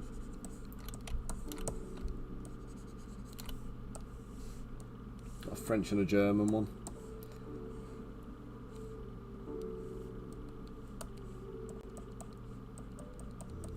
I might try one day, but at the moment, just keep forgetting.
Let's call that done, I think.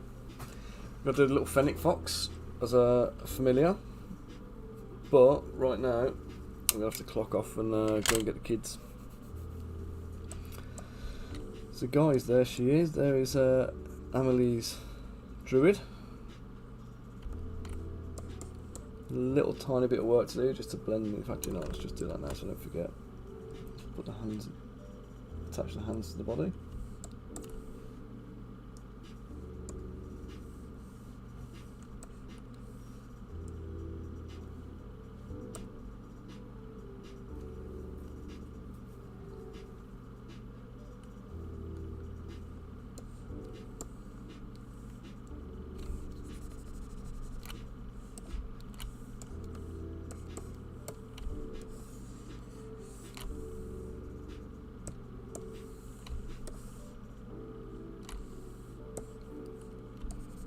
You off to bed now, Riz?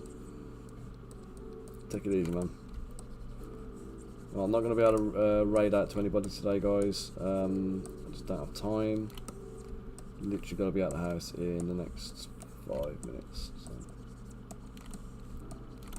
Thank you all for joining me. And apologies about the stream issues earlier on with the feed. Amelie, if you've watched this, I really hope you are happy with your character.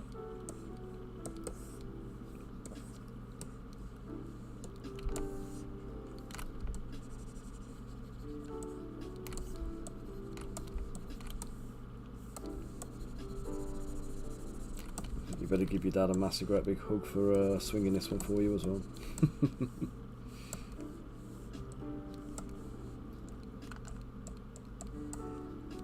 That's not right, is it? Up and down.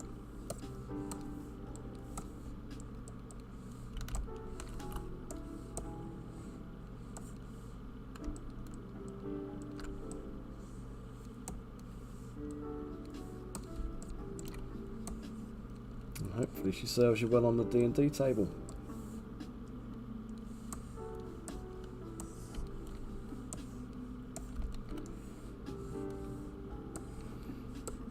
Right guys, there she is. Amelie's Druid. Don't know the character's name, but I'm pretty pleased with that. That's gone quite well today, I feel. Let's do a quick save, and I will send Andy a quick render now, just in case he's not on stream.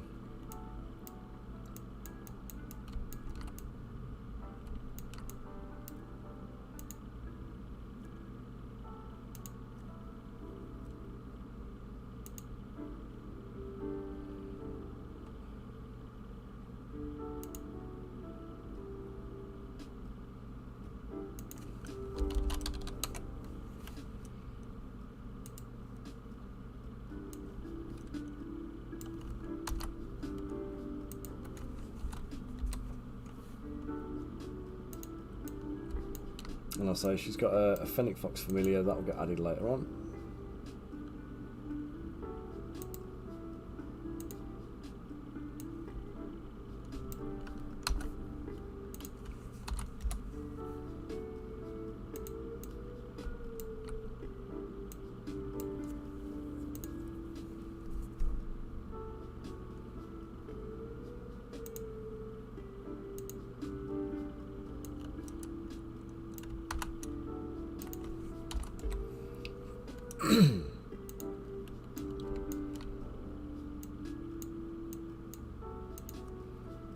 It's a rather successful session, I feel.